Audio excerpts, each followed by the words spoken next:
it's breakfast, lunch, or a burrito on the go, nearly 30 locations across the Denver metro mean you're never far from your favorite meal. And right now, when you stop into Santiago's, you can make a difference too. Round up your change, make a donation, or grab some chocolates at the counter to support Sungate Kids, helping keep Colorado's children safe. Santiago's, faithfully authentic. When you're high, you feel different. But if you feel different, you drive different. So don't drive high. Brought to you by NHTSA and the Ad Council. KKFN and KKFN HD1 Longmont, Denver. You're listening to Denver Sports 104.3. The Fan. Denver Sports 104.3 The Fan presents Kyle Reese and Marcello Romano.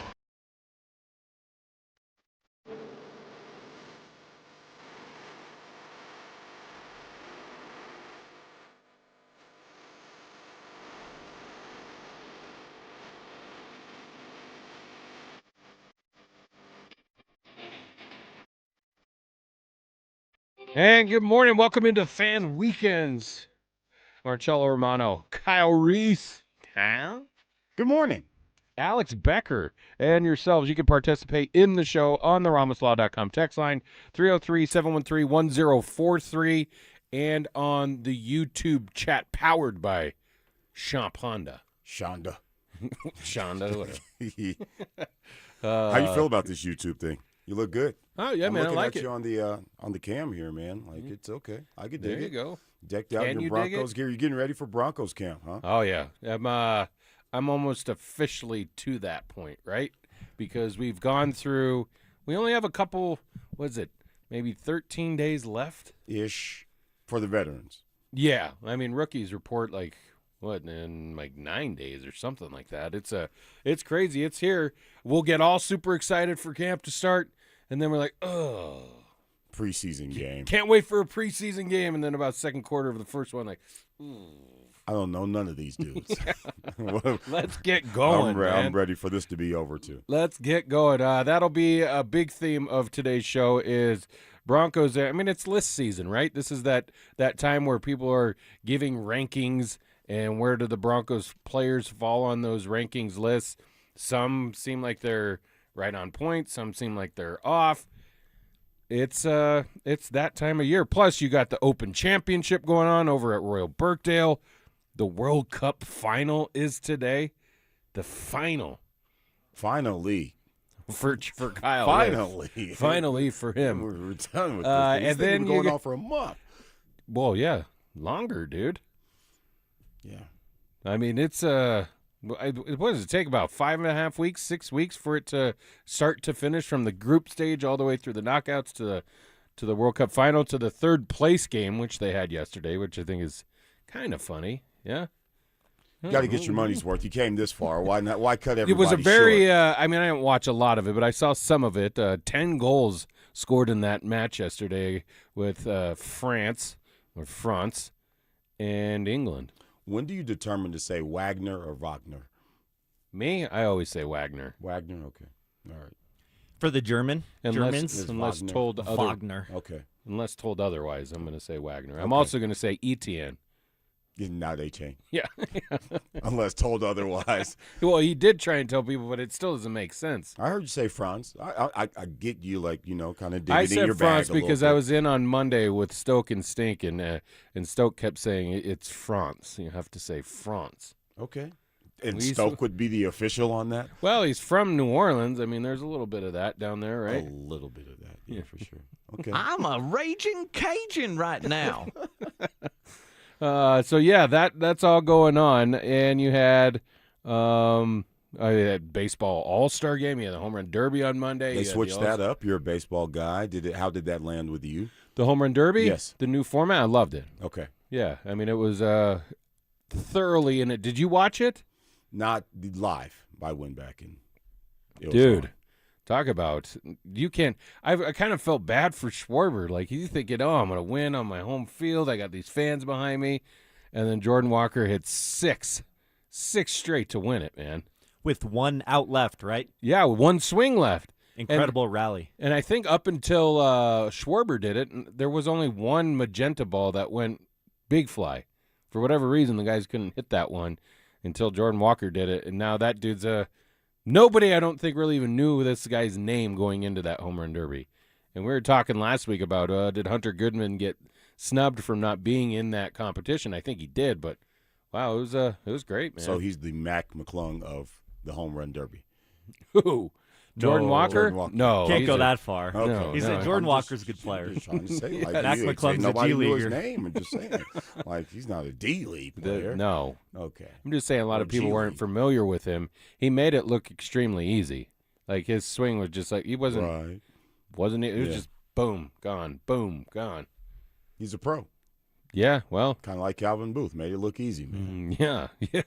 I was just making it look easy. You guys were I the brought ones sweating it. championships, man. Oh, man. So that all we will get into. Plus, Nuggets off season still just. Summer League last game today against the Raptors. Not sure if everybody knew that. Who cares? No, we'll rely on you for that information, Okay, yeah, Kyle. well, there's not although much there. although Trevin Brazil he's had a pretty good summer.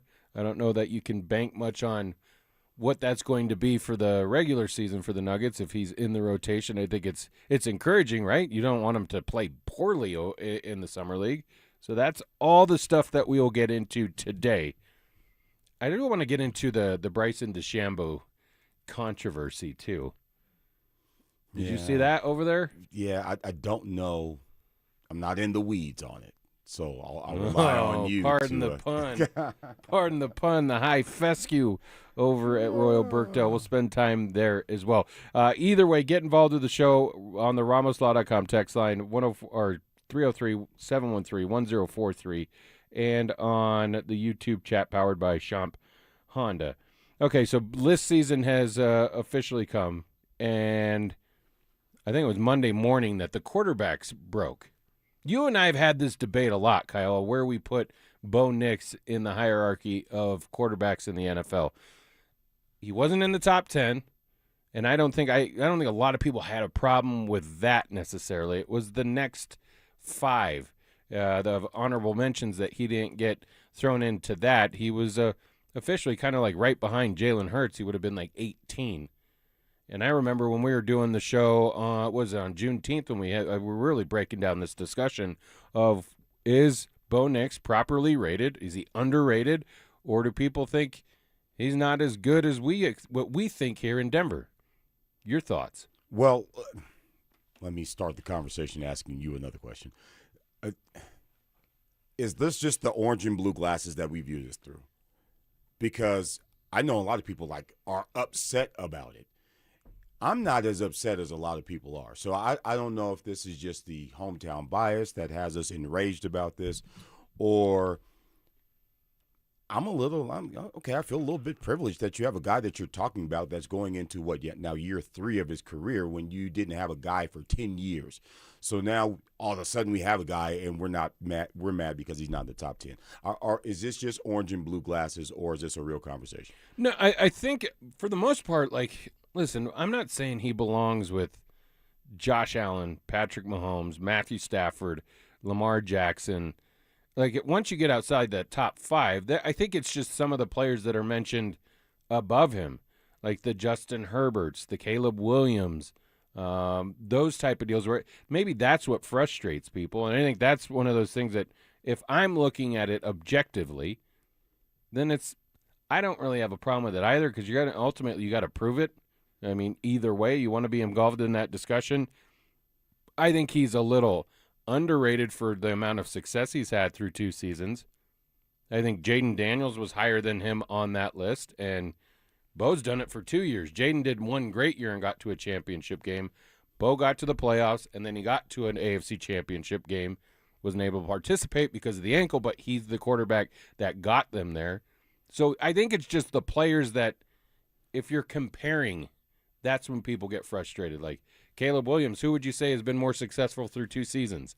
Caleb Williams or Bo Nix? Well, I mean, from a team standpoint, is Bo Nix for sure. I know, but that's what I mean, is that's when people have a problem with it, because a lot of these guys get put on these lists based on reputation or potential, right?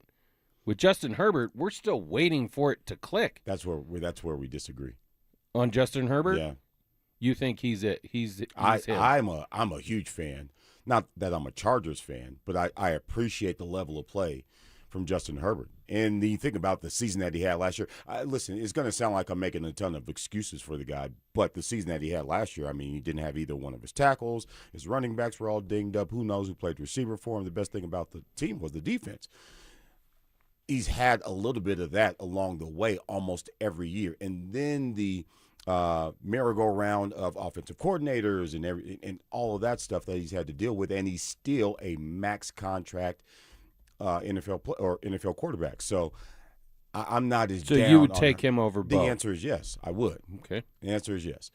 But that's not an indictment of Bo Nix, and I have to say that every weekend because that doesn't mean I'm poo-pooing Bo Nix. I just feel like they're in different places in their career, and that's okay too.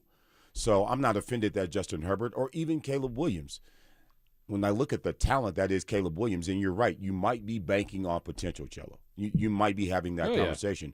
But it's not like you don't have some proven product that's been displayed on the field in Caleb Williams.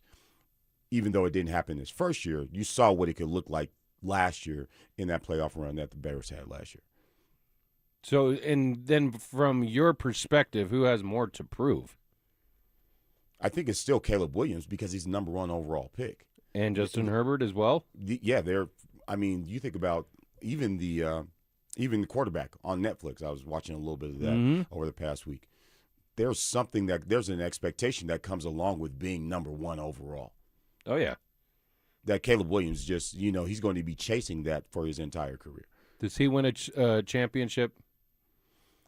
Listen, I know these are. It's not like Sure. I'm not going to hold you to this, but it's like you are. If This is you exactly if you what look you're in gonna- your crystal ball, Okay.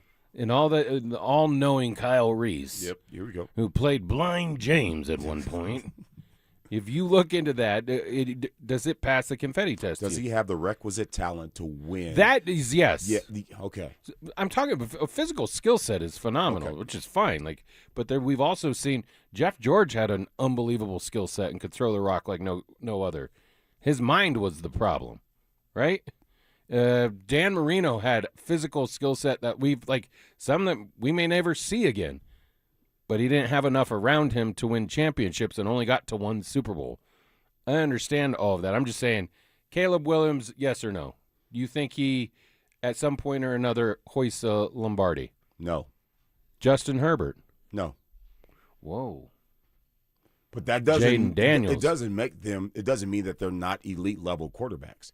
That's the reason that this conversation is unfair. Is the same reason that the question is unfair because Caleb Williams has the talent. I think Benjamin Johnson is probably a top 10, maybe even top 5 coach in the league. Then how do they not get one? Well, because so many other things have to fall in place. And that's the problem with this conversation and the question is that, yes, I feel like Bo Nix is probably a little bit more of a benefactor of his entire team right now, and he has a little higher ceiling than all of them. And Caleb Williams is probably a little closer to his ceiling, but it's a pretty good damn ceiling. And then as far as the team award goes, it's just you have to be healthy. You have to have a good defense. You have to have alignment from the ownership down to the head coach, down to the quarterback. And 2 of those 3 the Bears have. I don't know about the ownership in terms of alignment. They've been the day before forever organization, but you just have to have so many things fall. And a little bit of luck too, by the way. Oh, yeah. So it's hard for me to predict those things, but does he have the talent to do it? The answer is emphatically yes. What about Josh Allen? Who? Josh Allen. Does he win one? I have to see I think Joe Brady is going to be an interesting match with Josh Allen. So, but the answer is still no for me. Joe Burrow. No. Lamar Jackson. Absolutely not. Whoa, wow. Lamar Jackson, listen, You think we've it's seen over? the best. We've seen the best of Lamar. I'm not a Lamar Jackson hater. I just think we've seen the best of him. Is he going to play at a 2-time MVP level again? Probably not. I don't know, man. I mean, the dude fell from number 2 on the top 100 list to number 69. Just saying. What's he going to bounce back?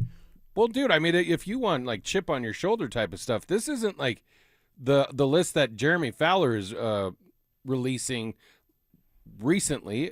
Those lists are compiled by executive scouts and coaches. The top 100 list it's your boys, man. It's your peers. Yeah, It's players in the league for him to have fallen that far. Talk about a forgettable season. From 2 to 69? Well, he wasn't healthy, and when he did play, he didn't look well. Where's Pat Mahomes going to fall? Because he didn't play well last year, and then he got hurt on December 14th. Now, that dude's different. That's a little different conversation. Yeah. Yeah, I just think too many things have to fall. I think it's a more fair conversation to have about where quarterbacks stand in terms of their individual talent as opposed to whether or not they're going to win a Super Bowl just because last year you had Sam Darnold winning the Super Bowl. No, Okay. I didn't have Sam Darnold winning it the week before the Super Bowl. It was probably, the morning? He's probably at the bottom of everybody's list in terms of quarterback, and maybe even the Seahawks were as well. But If L.A. wins that game and has home field, I think they're your Super Bowl champions. Perhaps that's the case, but they were still playing elite level defense before that. Walker was still Walker before that. Who, the Seahawks? The Seahawks. Yeah, but then you'd also, I think Darnold had a bit of a clunker either. Was it that game or the one prior to? Where It's Sam Darnold. He's gonna have a clunk. He's gonna have a clunker this year, and you're gonna ask yourself the same damn question. Like, this dude won the Super Bowl. That's why it's so mystifying. But that's an example again. Just the Seahawks. I don't know that anybody had Sam Darnold. I don't know that anybody had the Seahawks winning the Super Bowl last year. You knew that they were okay. No, But I don't. you I didn't think have that them winning the I Super don't know Bowl. even what their numbers were going into the season, but I don't. I'll think give you one more. Neither one of you guys had the Patriots in the damn Super Bowl last year. You saw them the year before. This was a new head coach. This is the randomness. Why are you just of the pointing at NFL. us like we're the only ones who didn't have that? Because like you had because that you're on here. your bingo card. You have the He goes- Patriots in the he Super goes, Bowl? You two I did not mean, have both that. of y'all. Neither one of you. Listen, I have the crystal ball though, which stinks. Mike. So, all right then, Nostradamus. Tell me who's in the Super Bowl this year then. I have no idea. I think I picked Buffalo and Los Angeles in the spring. Yeah, that'd be Sounds something. familiar. Yeah, Okay. be something similar because you're a Bronco hater, but whatever. No, I don't know that the stars align. I don't know. I know. But I going mean, into the season, would you argue with Buffalo? no, man. Okay. I thought last year that was the big opponent that I think the Broncos had to overcome because it seemed like the storyline was written for Josh Allen and the Buffalo Bills. No Lamar Jackson, no Patrick Mahomes. He had the most experience on this side of the playoff bracket in the AFC, and he wasn't able to do it against Denver, which was great for us. And so But all those guys are going to be back this year. now, to contradict myself, a huge part of that conversation is Josh Allen. Like that has to be in place in order for Buffalo to have success. But even in this conversation, I'm feeling as if maybe we're overstating how important the quarterback position is in the NFL, just because you can't do it by yourself. I don't think you can overstate that. I think it is the most important position in all of professional I'm not mad sports. at you, but look at the two guys that were in the Super Bowl last year.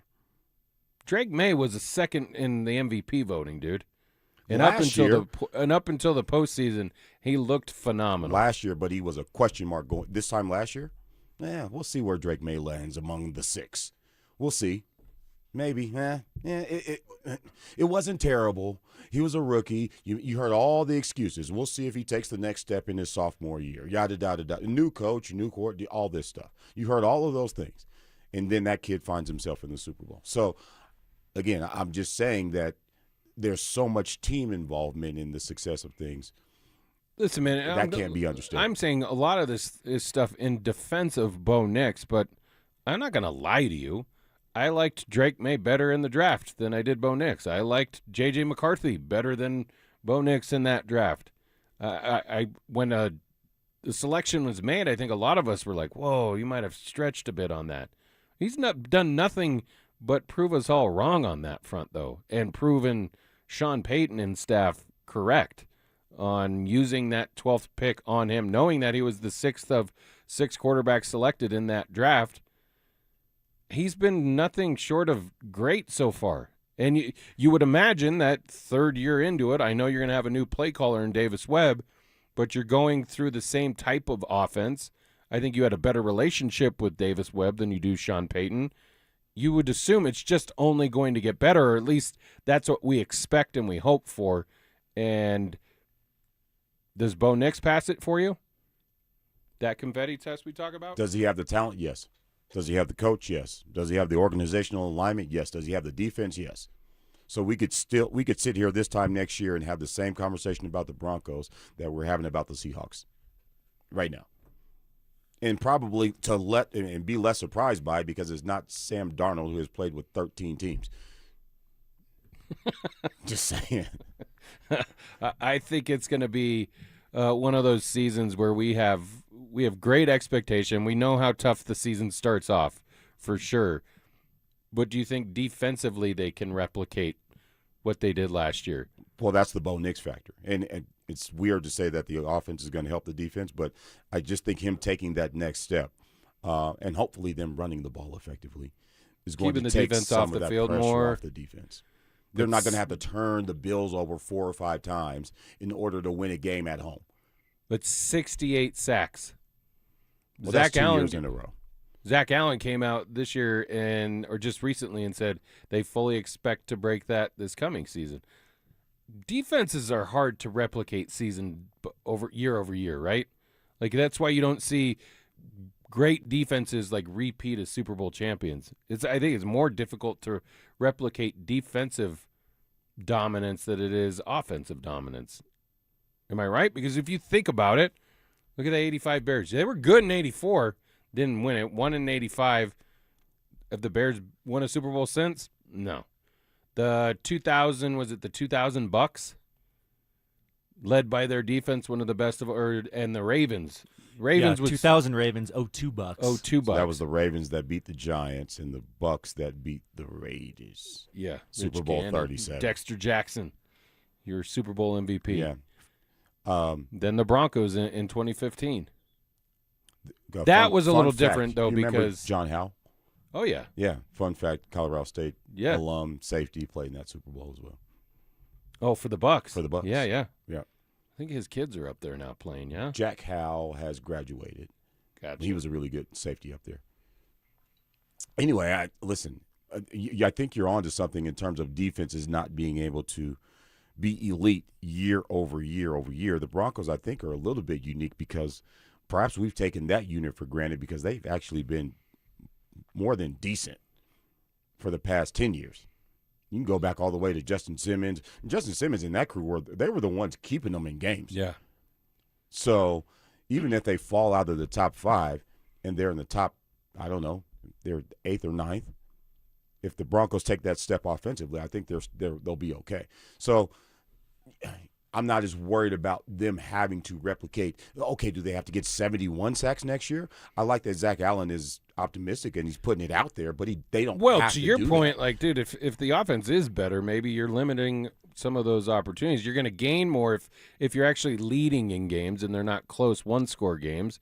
And to your point earlier about running the football too, if you're better on that front, Broncos defense was on the field a lot last year, a lot. I mean, you had they were leading the league in 3 and outs for a majority of the season, the Broncos offense. And for as much as people want to say, oh, it was great when J.K. Dobbins was playing, it still wasn't that smooth. No, I feel like J.K. and you can tell me whether if you agree with me or not, but I feel like J.K. Dobbins is kind of a rhythm guy, gets better as the game goes on. His 12th carry looks a lot better than his 3rd. Yeah. You saw it in the Colts game. And he's violent. In the 3rd and 4th quarter where it matters. So. But he wrote it on the call sheet. Like, that was like the type of reminders he needed. Now, I don't know how it's going to be, if it'll be different with Davis Webb calling the plays. I think ideally he's going to have that plan. But you're a coach. Sometimes when you see something doesn't work, even just twice, you're like, I'm done with it. Done with it. Baby and the bathwater, got to go. Yes. And then you'll go back to the things that you like, that you're more comfortable calling and running. And that Bo likes. Yeah. Because they've both having a vested interest in Bo having success. One, Davis Webb being his positional coach for the first couple of years, and then Sean Payton rolling the dice and saying that he was his guy. So if I could be a fly on the wall, if I could somehow tap into the headset and hear that time where Sean Payton goes, Davis, I need you to run it here. You're gonna remind me to run the ball? I'll talk to you after the game, Sean. I don't know that you can wish in one hand and poo in the other and see which fills up first. I doubt that's the one time he's going to read radio in. Davis, run the football here. A Rutgers special, actually, instead of running the ball. All right, we get to a quick break. Coming up, though, the Denver Nuggets have had a underwhelming offseason, to say the least.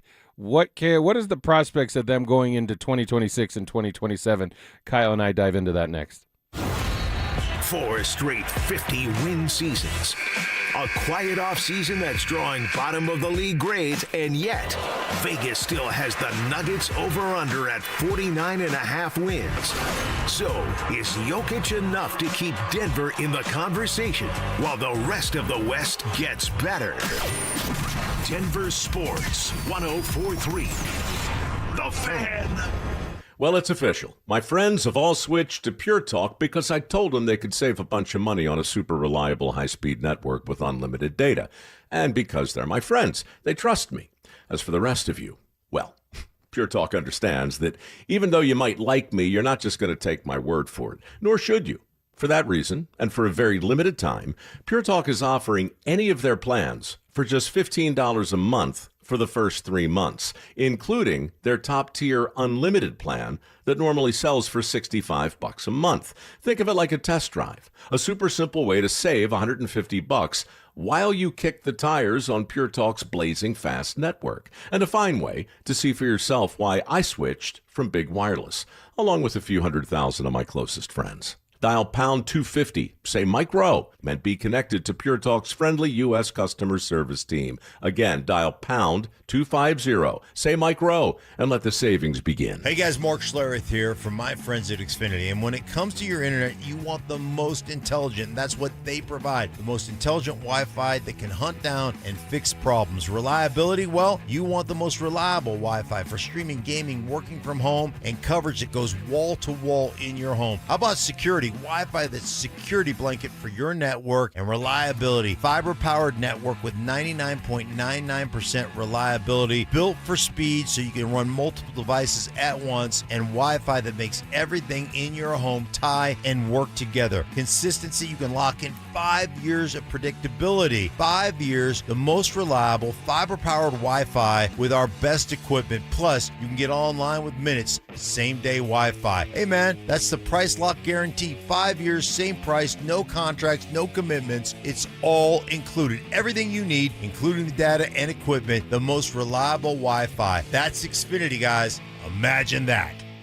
Wesley Financial Group is not a law firm. Ask yourself this question. Is it really worth holding on to that timeshare that you know you need to get rid of? Here's the truth. The average maintenance fee just went up over 17%. That could have been 117%, and there's nothing you can do about it. When you buy a timeshare, you give them a blank check for annual maintenance and assessment fees. I'm Chuck McDowell, founder of Wesley Financial Group. For 15 years, I've helped over 50,000 families cancel their timeshare. Not sell it, not transfer it, cancel it. Did you buy a timeshare because they told you it was a great investment and your maintenance fees would never go up? That's a lie. Are you ready to get rid of your timeshare once and for all? Simply call us and I'll send you our timeshare exit kit that explains all your options for cancellation. Call Wesley now for your timeshare exit kit. 800-822-1490. That's 800-822-1490. 800-822-1490. Hey, John, why so glum? I just got let go. The company's downsizing. This is the third time in the last 2 years. I'm done with this. Have you thought about My Computer Career? I've heard they can train you for a career in IT in just a few months, including cybersecurity and the basics of AI. And you don't need prior training or experience. Now that's a recession-resistant career. Wow, thanks. I'll check them out. Go to mycomputercareer.edu and take the free career evaluation. mycomputercareer.edu, an Elite CompTIA certification partner. Financial aid is available to those who qualify, including VA benefits. Get in the zone, AutoZone. Summer's finally here, and we're kicking it off with a whole lot of free. Free brake pads with Duralast rotors, free oil filter with 5 quarts of oil, free Armor All wipes with Armor All glass cleaner, and more. more free, so you can have more summer. Celebrate free at AutoZone, now through July 27th. Restrictions apply. Get in the zone, AutoZone. Denver Sports 104.3 The Fan presents Kyle Reese and Marcello Romano.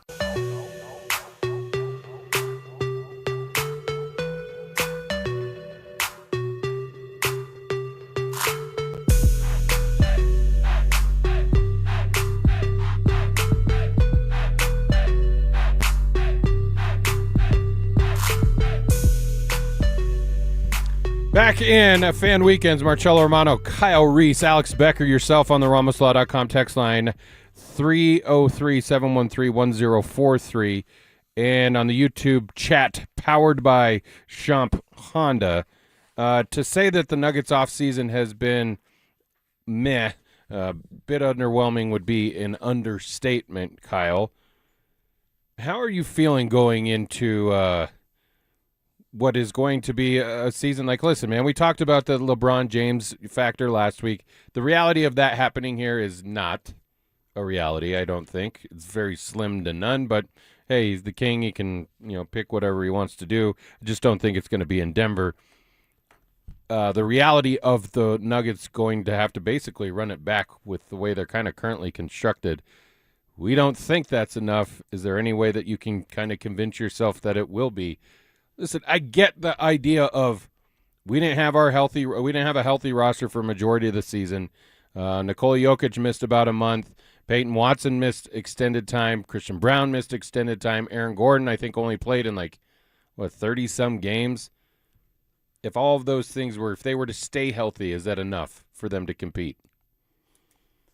Could they compete? Yes. Could they win? I'm still not convinced. And there's still too many ifs. One thing that we know over the last, what is this now?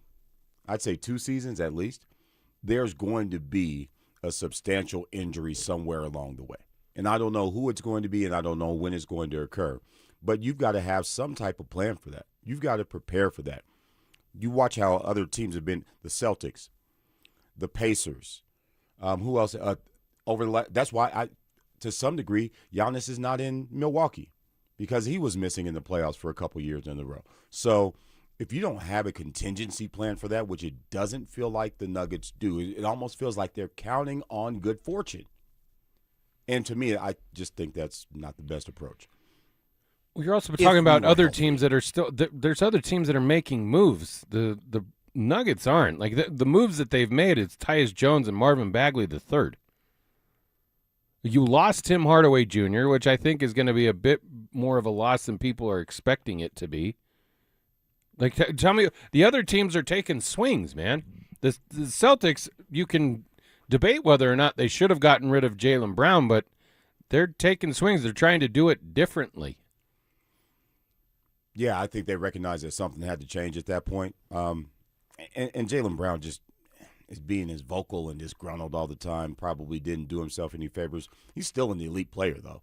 But in terms of the Nuggets, I think I don't know that they have done a good job over the past 2 or 3 seasons evaluating what the competition is doing from a roster standpoint, from a draft capital standpoint, and aligning themselves with that. Because you could say, okay, you can run it back with this crew, but what does your next 2 or 3 years look like? They've had to repair so much, one from Calvin Booth, and you've got to keep pace with younger teams. The Nuggets are one of the oldest teams in the league. And I think it's a young man's game. So if you look at the Thunder and they've got guys that are deep in the bench that can come off the bench and give you 20, you got to get more like that. Listen, man, I think going into free agency, and I think it was very calculated, and I'll get both of your guys' opinion on this, and where Nikola Jokic said, I'm thinking about not signing the extension. Well, it wasn't even a full week later that he came out and basically just tells them, I'm not signing it. I'm going to wait throughout the season. I think it was calculated to see how the organization would respond and what they were going to do to try and build a championship contending team, because keep in mind, this is the dude who said if this happened in Serbia, we'd all be fired. You lose in the first round when you're that team that has 54 wins. I think you're getting closer to a reality that if it doesn't play out well this coming year, and say you get bounced again in the first round, what's your confidence level that he's going to sign it then? Nikola Jokic, I don't feel like he's one to one issue threats, and two, if he does, I don't think it's an idle threat. That scares me a little bit because that does apply some pressure. I hope that they feel some pressure, but it doesn't feel like they haven't reacted like they have. Exactly. Like, do you have the same sense of urgency that the fan base has? I don't know. Nikola Jokic has an internal clock, just like you and me. Like, hey man, it's time to or get off the pot. Yeah. I don't know that they're feeling. At least they're not reacting in that way, but they should, because it was a shot. It wasn't a blatant threat, but it's like, hey man, I'm need for you guys to make some moves around here, dude. We were supposed to sign it last offseason. Like not letting and then we all were like, 3-point shooter go. We'll wait. He'll sign it next offseason. What happens if we get here next year and it's the same thing? Like if you're not good down the stretch, everyone is going to be recruiting that dude. Don't understate the same thing. What if we get here next year and it's a catastrophe? And he's having the type of feelings that Giannis Antetokounmpo had towards the Milwaukee Bucks. It's my fear all along. How many times did I say it? Don't become the Bucks. I'm tired of this. I'm sick of you guys. You've done the same thing over and over and over again, and you've mismanaged this team, and I'm ready to go. Bex, what do you think, dude? I mean, I still think he's going to sign it at some point, but it is a little bit concerning because he's done this 2 off seasons in a row. I think there's something to be said about that. Yeah, I kind of like him putting some, applying pressures. Let's get it into gear, guys. I mean, what they signed Diallo last week too? Yeah, that's one Alpha other move. Diallo. I mean, come on, these aren't moving the needle at all. No, I know. Like, if that's the discussions we're having in this offseason, then we're talking about the wrong things, and maybe we're wrong. I mean, what do you think their temperature is inside the locker room? Because this offseason seems like they're all having a good time. What's my scale here? You think they're happy with where they're at, or that you think that they believe, hey, man, it was a bad matchup against Minnesota. We weren't healthy all year. Give us a shot to be healthy and look how good we can be. Or is it the reality is like, dude, we're not good enough. We're not even close to being good enough. Yeah, it does feel like a complacent group. All the way down, by the way. We talked to Jamal Murray in Media Day last year, and when he was asked, yeah, what did you do different in the offseason? He said, nothing. What? So it does feel like there's some complacency is set in, and that's a scary thought because while everyone else is getting better, the league continues to get younger, and the Nuggets are saying, we got this. But for the past 2 years, you haven't. That's a tough pill to swallow for me. You're going in the wrong direction, actually.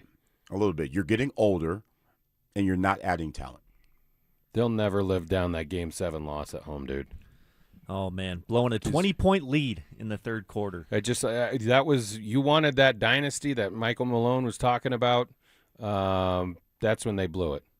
But that's the kind of professional luck I'm talking about. Like, you're not supposed to lose that game. Perhaps you go on to another NBA championship. Whether you win another championship or not, you're competing for one. But how many things had to fall in play? And that's the kind of thing that happens in professional sports. So I'm not saying the Timberwolves were lucky because over time they've proven that they just have the Nuggets card. But it's a little bit of a game of chance, but you have to be aggressive in it. And I don't think the Nuggets have been aggressive enough. Remember a couple years ago we were talking about Dario Saric? Yeah. Failed experiment. How'd that work out? What the hell was that? This is where I don't want to – and I'm not trying to discredit the Milwaukee Bucks because I think they did a lot of things. They were chasing – a lot of decisions made were chasing a championship, get another one with Giannis and while he's a Milwaukee Buck in his prime. Those type of decisions, the firing of a coach, the bringing of Dame Lillard, like different roster moves that they thought were going to get them over the top. The Nuggets are doing similar things. They fired a head coach. They've brought in different talents. They've let talent walk. They had the MPJ trade. You bring in Valanciunas and Hardaway. Doesn't work out. We're just keep making these decisions, these little decisions that you think are going to get you over the top, and it's just not enough. Yeah, grasping at straws a little bit for the Bucks. And then they just started bringing in guys that were washed. So they fired Mike Budenholzer. They brought in Adrian Griffin, and because they wanted to be better on defense. I don't know what the hell happened there. And then and then that's the coach they fired when they had like a winning record too, right? Like 33 games in or something like that. Something crazy. Then you bring in Doc Rivers. Then you bring in, a past his prime Dame who now hasn't played for 2 years or something like that. So, I hate to say Dame is washed, but we've seen the best of Damian Lillard. Was that supposed to move the needle? You let Chris Middleton go. You let go of Brook Lopez and Holiday. And so Giannis is looking around like, one, I don't recognize any of these guys, and I don't like Doc. So then does that make it you're more understandable for the Nuggets not to do stuff like that? Because I know you're a proponent of, like, you would have included Jamal Murray in that Jaylen Brown trade. In a heartbeat. And who else you want? Who else? I'm not going to argue with you on it because I would have too, just because I think you need a bit of a shakeup here. But they didn't end up doing that. They will not land LeBron James, and now flexibility in the offseason seems pretty slim for the Denver Nuggets. All right, we got to get to a quick break, but coming up, we will take our Sunday stroll. They're back. Our free limited edition Training Camp 2026 t-shirts. We currently have drops at various Santiago's Mexican restaurants across the metro area. Limit 1 per person while supplies last. For more details and to find the location nearest you, head to DenverSports.com/shirt. Nothing beats a Santiago's breakfast burrito, fresh, made from scratch, and smothered in their famous green chili every single day since 1991. Whether it's breakfast, lunch, or a burrito on the go, nearly 30 locations across the Denver metro mean you're never far from your favorite meal. And right now, when you stop into Santiago's, you can make a difference too. Round up your change, make a donation, or grab some chocolates at the counter to support Sungate Kids, helping keep Colorado's children safe. Santiago's, faithfully authentic. Progressive presents the Museum of You. We begin our tour with a unique piece, a relic from the early big screen television era. Remarkable. Next, we find a juicer, which historians believe has only ever been used once. And finally, compact discs from the emo era. A rare find indeed. Some things should be history, but until then, you could protect what's important to you and save by bundling your auto insurance with a renter's policy from Progressive. Progressive Casualty Insurance Company affiliates and other insurers. Not available in all states or situations. If the world were like a Sleep Number mattress, everything would adapt for your comfort. Your coffee would never get cold. Your flight would always be on time. And your mattress would always respond to you and your unique sleep needs. Sleep Number mattresses are designed to respond to your body and shift with your changing life, helping you fall asleep faster and stay asleep longer. To experience a whole new world of comfort, visit a Sleep Number store or go to sleepnumber.com. Sleep Number. To a good night's sleep. Colorado, it's time to take our recycling to the next level. That's why Recyclon Colorado is bringing you more curbside and drop-off service from peaks to prairies. Guidelines as clear as our skies, so you know what goes where. And the price? As free as gawking at bighorns on I-70. You deserve a recycling system you can count on, like your puffiest winter coat. And we're here to give it to you. Learn more at recyclon.org/Colorado. 2026 is shaping up to be an amazing year to buy a home in Colorado. If you've been dreaming about getting into your first place, upgrading for more space, or downsizing for a simpler lifestyle, now is a smart time to start planning. And the first step is easy. Get pre-approved. With American Financing, you can get it done in 24 hours or less, so you'll know exactly what you can afford before you start shopping. Rates have been dropping, home prices are steady, and more homes are hitting the market. You could score the right home at the right price and lock in a monthly payment that fits your budget without stretching yourself thin. And unlike renting, every payment you make goes toward your future, not your landlord's. And here's a misconception that they love to bust. You don't need 20% down. Many buyers purchase with as little as 3% down. So if home ownership is on your 2026 goals list, make it happen. Call American Financing, 303-695-7000. That's 303-695-7000, or visit them online at americanfinancing.net. NMLS 182334, NMLSconsumeraccess.org. 1-877 Cars for Kids. KARS Cars for Kids. Ready to get rid of that old car? Donate it to Cars for Kids. Call 877-CARS for Kids to reach a friendly live agent. Donation is super easy, and your car can be picked up as soon as tomorrow. Call us now or go to carsforkids.org. 1-877-CARS for Kids. Donate your car today. Did you know you can donate real estate too?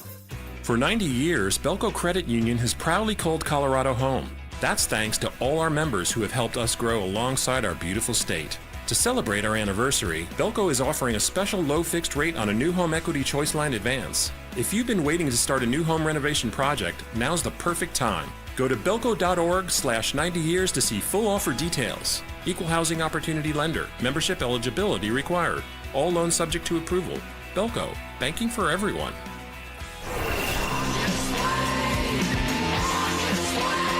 The weekend is upon us, and we're here to walk you through today's top headlines. So lace up and join Kyle, Reese, and Marcello Romano on this week's Sunday Stroll.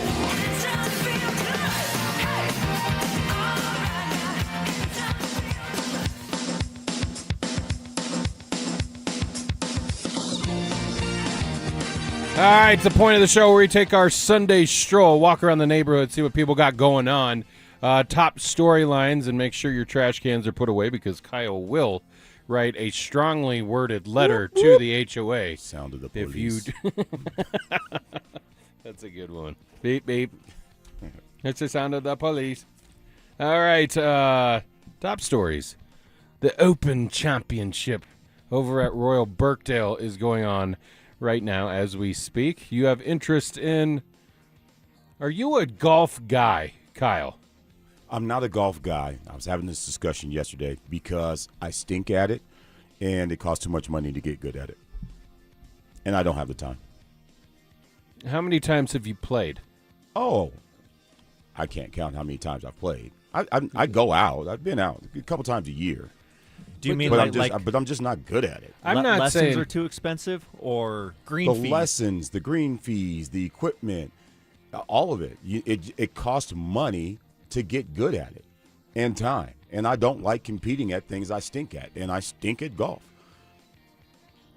I think you went down a different avenue of what I was asking about being a golf guy. Like, am I a fan? Yeah. I get your personal. Is this when we get off the show today, you get home, you popping this on? Oh, for sure.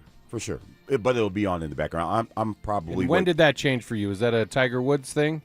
Yeah, that's fair. Because I don't really remember. Like, I remember golf being on in the background before Tiger, just like flipping through channels, but never but like you were tuning in to Tiger. Right. Like, he changed he transcended the sport. Not just the sport, but more so, Like, that was when it became great. And then just the dramatic effect that he had on golf. Not saying that Nicklaus and Palmer and all those guys didn't have it back in the day, because I think they certainly did. I think just Tiger took it to a new level, and it was when, like, technology was changing as well. So it was like more readily available to see it. And his style, the flash that he did it with was... It was revolutionary times. I don't know that it'll ever be matched, man. No, because it's changed, and that's the direction that it's taken because of Tiger Woods. Not only was he good, but he was also... He didn't look like... It didn't look like it had looked for the past 100 years. So, yeah, it did change probably the viewing audience just a little bit. So... It'll be on in the background. I am definitely what you would categorize as a casual or drive-by or whatever you want to call it in terms of golf fandom. But, I'm paying attention. Who you rooting for? Like, listen, when I say it won't ever happen again, we've seen some unbelievable golfers since Tiger. Rory's still playing at an extremely high level. Scotty Scheffler, the way that he broke onto the scene, there's not many people that can match that either. Tiger took it to a height that it wasn't. I don't think it'll ever be matched again. The same way that Jordan kind of took the NBA to that level. Well, I think that there's an appetite for the next golf megastar. I don't know that you're going to get one. I think Rory's on a tear, obviously winning 2 Masters in a row. So I enjoy watching him. And then obviously he had the comments about Bryson. So We can go there since we're in the Let's golf go world there. right now. Let's go there. Did you have a problem with the 2-stroke penalty that was assessed to Bryson DeChambeau on Friday on hole 5, where they said he was really improving his lie? Because I think it's a mixed bag. You have plenty of people that do not like Bryson just because of Bryson, and I think Rory falls in that. Right? Yeah, he's a different cat. Like, I'm not going to argue that at all, but do you think it was warranted, and are you a guy that has a problem with Bryson because of that, or do you think he was too harshly penalized because he is Bryson DeChambeau? Well, let's think about it. If I'm from the HOA and I'm walking around the neighborhood and you make an unauthorized change to the landscape, then you're going to get at minimum a letter for that. And that's what he did. But he was real slick about how he did it. You know what I mean? Kind of like, I'm just going to lift up this and then put this here and walk. You know what I mean? Yeah. So I don't think it. Hey, I'm with Rory. Like, this is supposed to be a gentleman's game. I think Rory kind of sounds like a little B at sometimes, dude. He's a whiner. Like, shut up. So you're not mad at Bryson dude. for No. And if it weren't him, there's probably a handful of other guys that would probably get noticed for doing something like that. For them to act like he was stomping it out, like to really clear out a spot for himself, I don't think it was that big of a deal. Okay. And like, for whatever reason, and Rory was very vocal when it was like them versus Liv. Like, and then all of a sudden he was like, oh, I can get some of that going too, then I'm cool with it. Like, sometimes I think Rory sounds kind of like a little bit of a whiner. Get off my lawn guy. Yeah, I'm writing a strongly worded letter about that reaction. He wanted it too. So that's why I like him. And It's there's okay. like there's a handful of guys that were asked about it yesterday. Xander Schauffele's like, no big deal, whatever, dude. Scotty Scheffler kind of punted on responding. He's like, yeah, I'll say something. I just don't know when I'll say something about it. I'm glad they're not talking about me because remember I was the guy that. All I can say is Jackson Suber, who is also on the leaderboard, or was yesterday, and he fell apart, huh? Because I don't see his name up there now. Anyways, he hit a ball off into the rough, and he's picking, like, different little pieces of hay and, like, straw away from his ball. Like, we're cool with that, but Bryson steps on some 18-inch long grass, and we have a problem with it? I don't know. Like, what strike is Bryson DeChambeau on? Like, is he on strike 2? I mean, how many times has he been warned? This isn't even me, like, saying that I'm a big Bryson fan. I just think it was a little overblown. Guys are overreacting. All right. Yeah. Like, it took it back to, like, oh, we're so serious about the game of golf. Like, okay. Come on, guys. Alex, you're not upset about either, huh? Well, I thought the penalty was warranted. I mean, he improved his lie. He did everything but take a weed whacker back there. But I thought Rory, that was unnecessary, some of those comments. But was it a 2-stroke penalty by the letter of the law? Yeah, it was. Get down there. Bend your knees. All right. He put on quite a scene, too, with the rules official there on Friday. That was Bryson? Yeah, that was uncalled for, too. Like, very like Bryson. Just saying that. It's probably just, I just think we're reacting so much more to the person rather than the actual violation.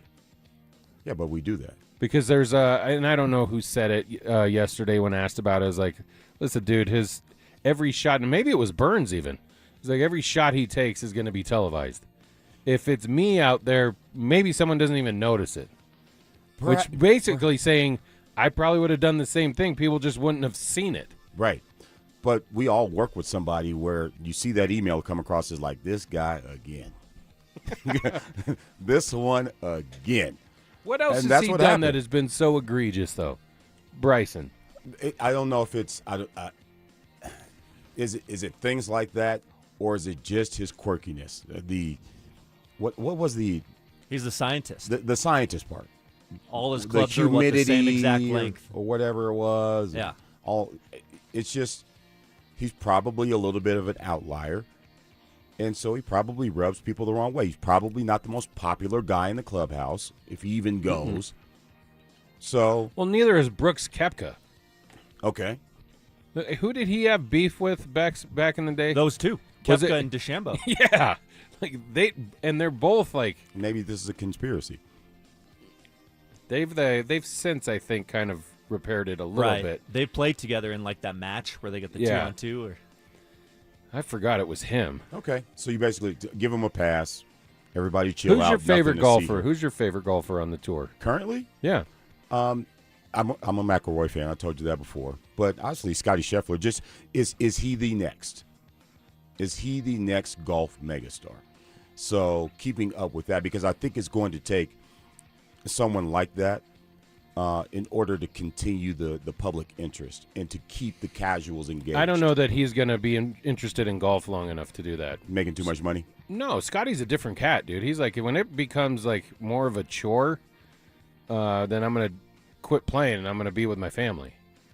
You know, like Sam Burns, who is leading this tournament at 10 under right now, wasn't even supposed to be there, Kyle. Yeah, that wasn't that Scotty who had who missed some of the tournament a couple years ago for the birth of his child. And Sam Burns was not even, like, they put his name in as a flyer. The daughter, he had a daughter who was supposed to be born like this week. She was born on July 3rd. He wasn't even going to go. His wife is the one who's like, go. Yeah, I think because remember, Scotty Scheffler just turned 30. Like, this dude was doing this in his late 20s. Yeah. So I think over time that might change too, his opinion towards the game. All right, we got to get to a break. Coming up in hour number 2, back into the Broncos. These lists, where do they rank? Is it right? Did they hit it or did they miss it? Kyle and I discuss coming up next. Jalen Waddle's here. Davis Webb's calling plays. The defense that reached the AFC Championship is back. But the number one storyline at Broncos training camp starts and ends with Bo Nix's ankle. Are you positive that ankle's broken? Is he fully healthy? And what does that mean for Denver's Super Bowl hopes? Denver Sports 104.3. The Fan.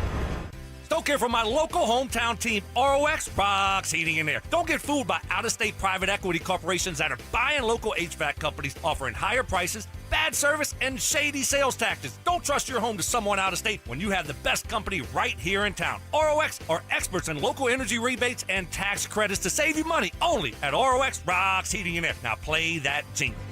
HVAC service, installation, repair. ROX Rocks Heating and Air. T-Mobile has an exclusive bundle for customers 55 and up. I'm Sarah Bowl. Yeah, I'm Frank Bowl. A reliable network is key for us. And with T-Mobile, it's been wonderful. And going to the 55-plus plan saved us so much money.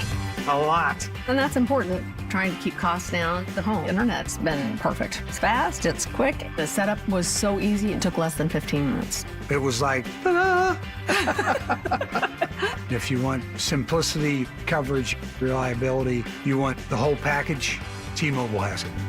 Right now, T-Mobile customers 55 and up can get 2 phone lines on America's best network, plus America's fastest 5G home internet for just $30 each. $30 per month each line with autopay plus taxes and fees. Minimum age 55. Pricing for home internet rely on 2 lines of essentials. Choice 55. $35 connection charge per line required. Best mobile network and fastest 5G home internet based on analysis by Ookla of Speed Test Intelligence data 2H 2025. All rights reserved. If the world were like a Sleep Number mattress, everything would adapt for your comfort. Your coffee would never get cold. Your flight would always be on time. And your mattress would always respond to you and your unique sleep needs. Sleep Number mattresses are designed to respond to your body and shift with your changing life, helping you fall asleep faster and stay asleep longer. To experience a whole new world of comfort, visit a Sleep Number store or go to sleepnumber.com. Sleep Number. To a good life's sleep. Here's the tale of the daily med fill. Same old pharmacy, same old bill, but those prices kept rising higher still. Till the savings wrangler rode in, cool as can be. Tap GoodRx, saving massively. No plan? Don't matter none. Up to 80% off. The deals are done. Discounts hitting harder than Ma's chili. Dang. That one little app does all the rest. Save time and money on prescriptions. Check GoodRx. GoodRx is not insurance. Hey guys, Mark Schlereth here from my friends at Xfinity. Usually when something sounds way too good to be true, it is. Imagine someone says you can cut your mobile bill in half. Sounds like a fantasy, but with Xfinity Mobile, it's a real deal. Because when you have Xfinity Internet, you can cut your mobile bill in half Plus, try Xfinity Mobile free for a year, no commitment. That's a lot of streaming, sharing, scrolling, and whatever else you can do with your phone, all for half the price and none of the commitment. What that means, you'll save big over Verizon, AT&T, and T-Mobile. Now all you have to do is think about how you'll spend all that extra money. Call 1-800-XFINITY, go to XfinityMobile.com, or visit a local Xfinity store to switch today. Xfinity. Imagine that. Restrictions apply. Savings compare one line of Xfinity Mobile Select to comparable plans from T-Mobile, Verizon, AT&T as of 3/24/26. Taxes and fees extra. $30 monthly discount limited to new mobile customers only. After 12 months, regular rates apply. Rob Dino here at BeatTheDA.com. I've handled over 7,000 cases, 300 trials. Let's face it, divorce is really impactful. You may have a controlling spouse. You may have a violent spouse. You may have been a victim of a domestic violence. You may be wrongfully accused of domestic violence. This all affects parenting rights. And let's face it, the kids are the most important. These are the things that need to be handled. They need to be handled appropriately by someone that's going to protect your kids and protect your rights. Hit me up at BeatTheDA.com, 720-706-5151. KKFN and KKFN HD1 Longmont, Denver. You're listening to Denver Sports 104.3 The Fan. Denver Sports 104.3 The Fan presents Kyle Reese and March.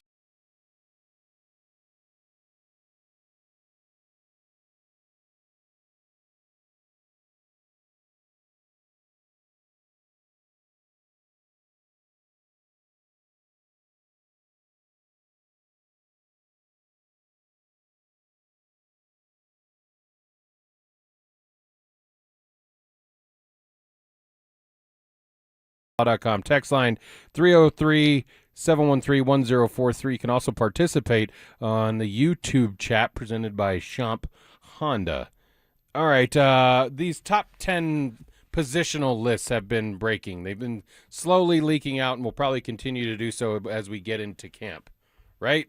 And we know where Bo Nix fell on the quarterback list. Pat Surtain was number 1 on the cornerbacks list. I think Zach Allen was rated. The most recent one was the safeties one, right? And Hufanga and Brandon Jones they didn't crack the top 10. They didn't get the honorable mention, but they did receive some votes.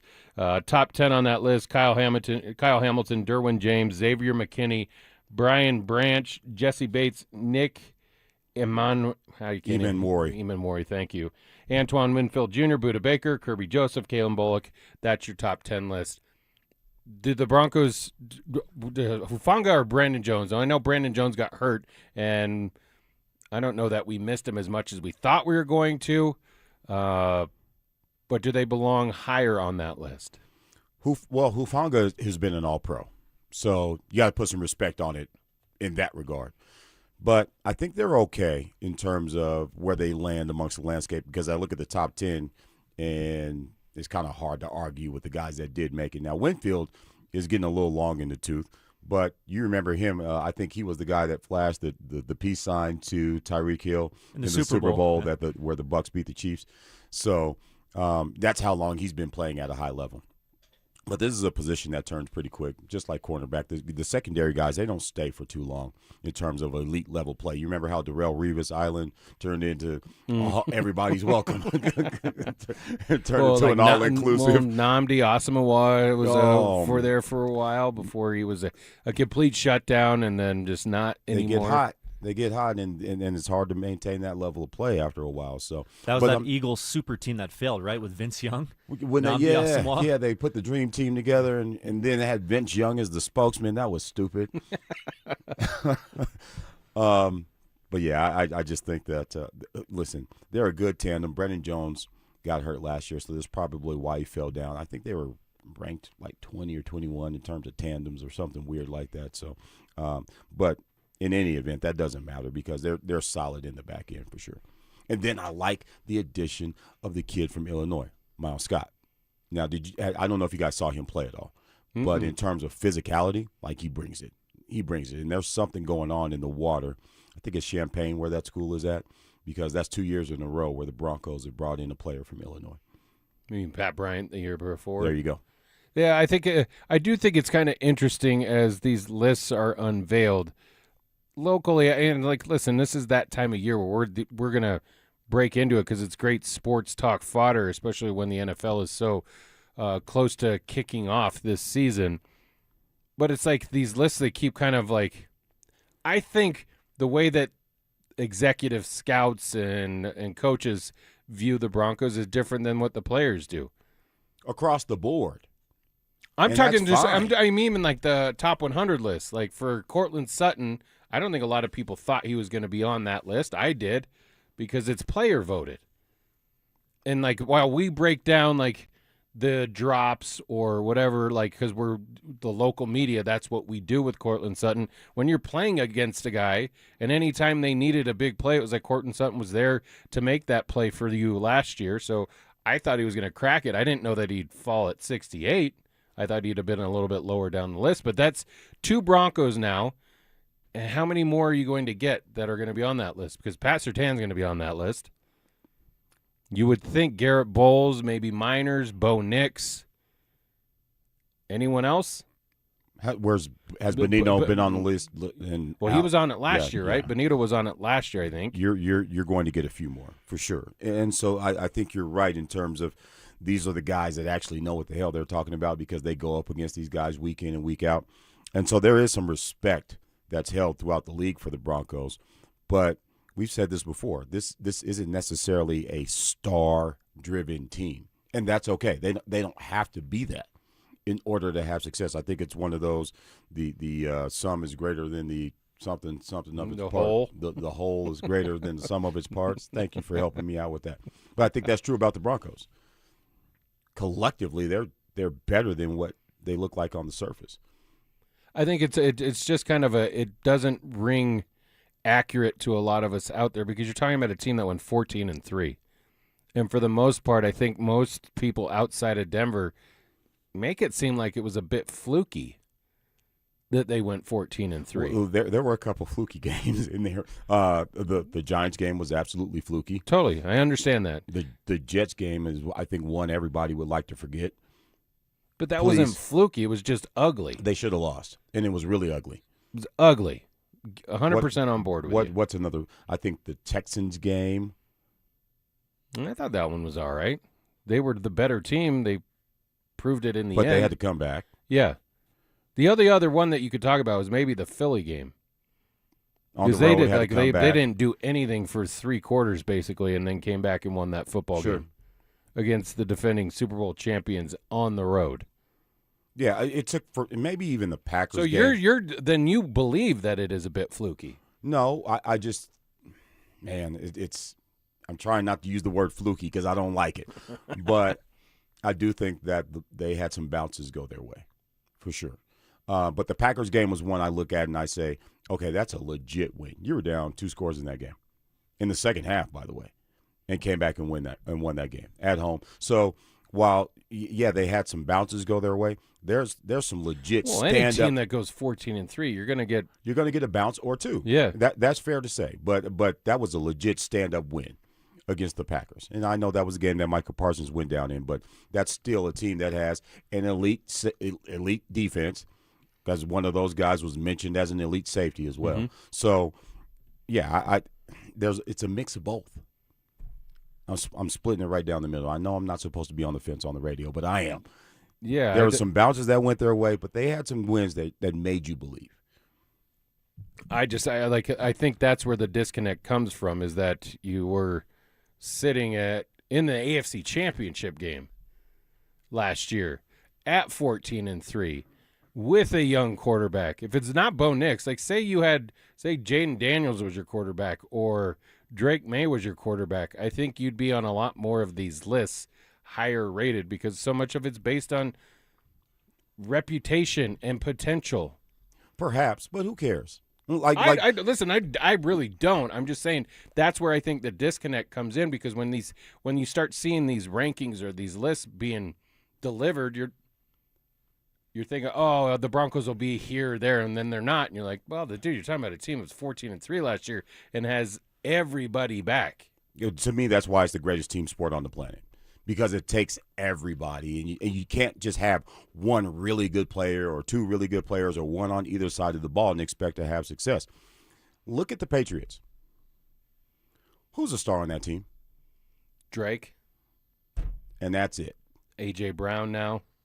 But last year, like, who Stephon Diggs. Is he? He's now a journeyman. Yeah. Not a star, but a household name. Okay. Broncos don't really have that. He's a household name because he was dating Cardi B. He wasn't a household name because he was as good as the elite wide receiver. He's not Justin Jefferson. He's not Jamar Chase. He's not those guys. He's a good NFL receiver, but he's just as popular in pop culture as he is as an NFL player. Are you telling me Stephon Diggs is the next most popular player on the Patriots team? What? Well, last year, yeah. Okay, then I'll take that. Yeah, then I'll take that. Because I think you're cutting him a little short on what he was able to do as a receiver in his time in Minnesota and in Buffalo beforehand. He's a good player. Yeah, but if you're telling me that that's your next guy, then I think I'm fine with that because the Broncos, in terms of their star power, they're at least that.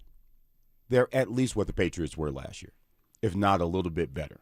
So I don't think you need a team. I don't think you need the dream team, Vince Young. You don't need Nnamdi. You don't need Vince. Who else was on that team they went and got? I think they had a bunch of receivers and running backs, and this is it.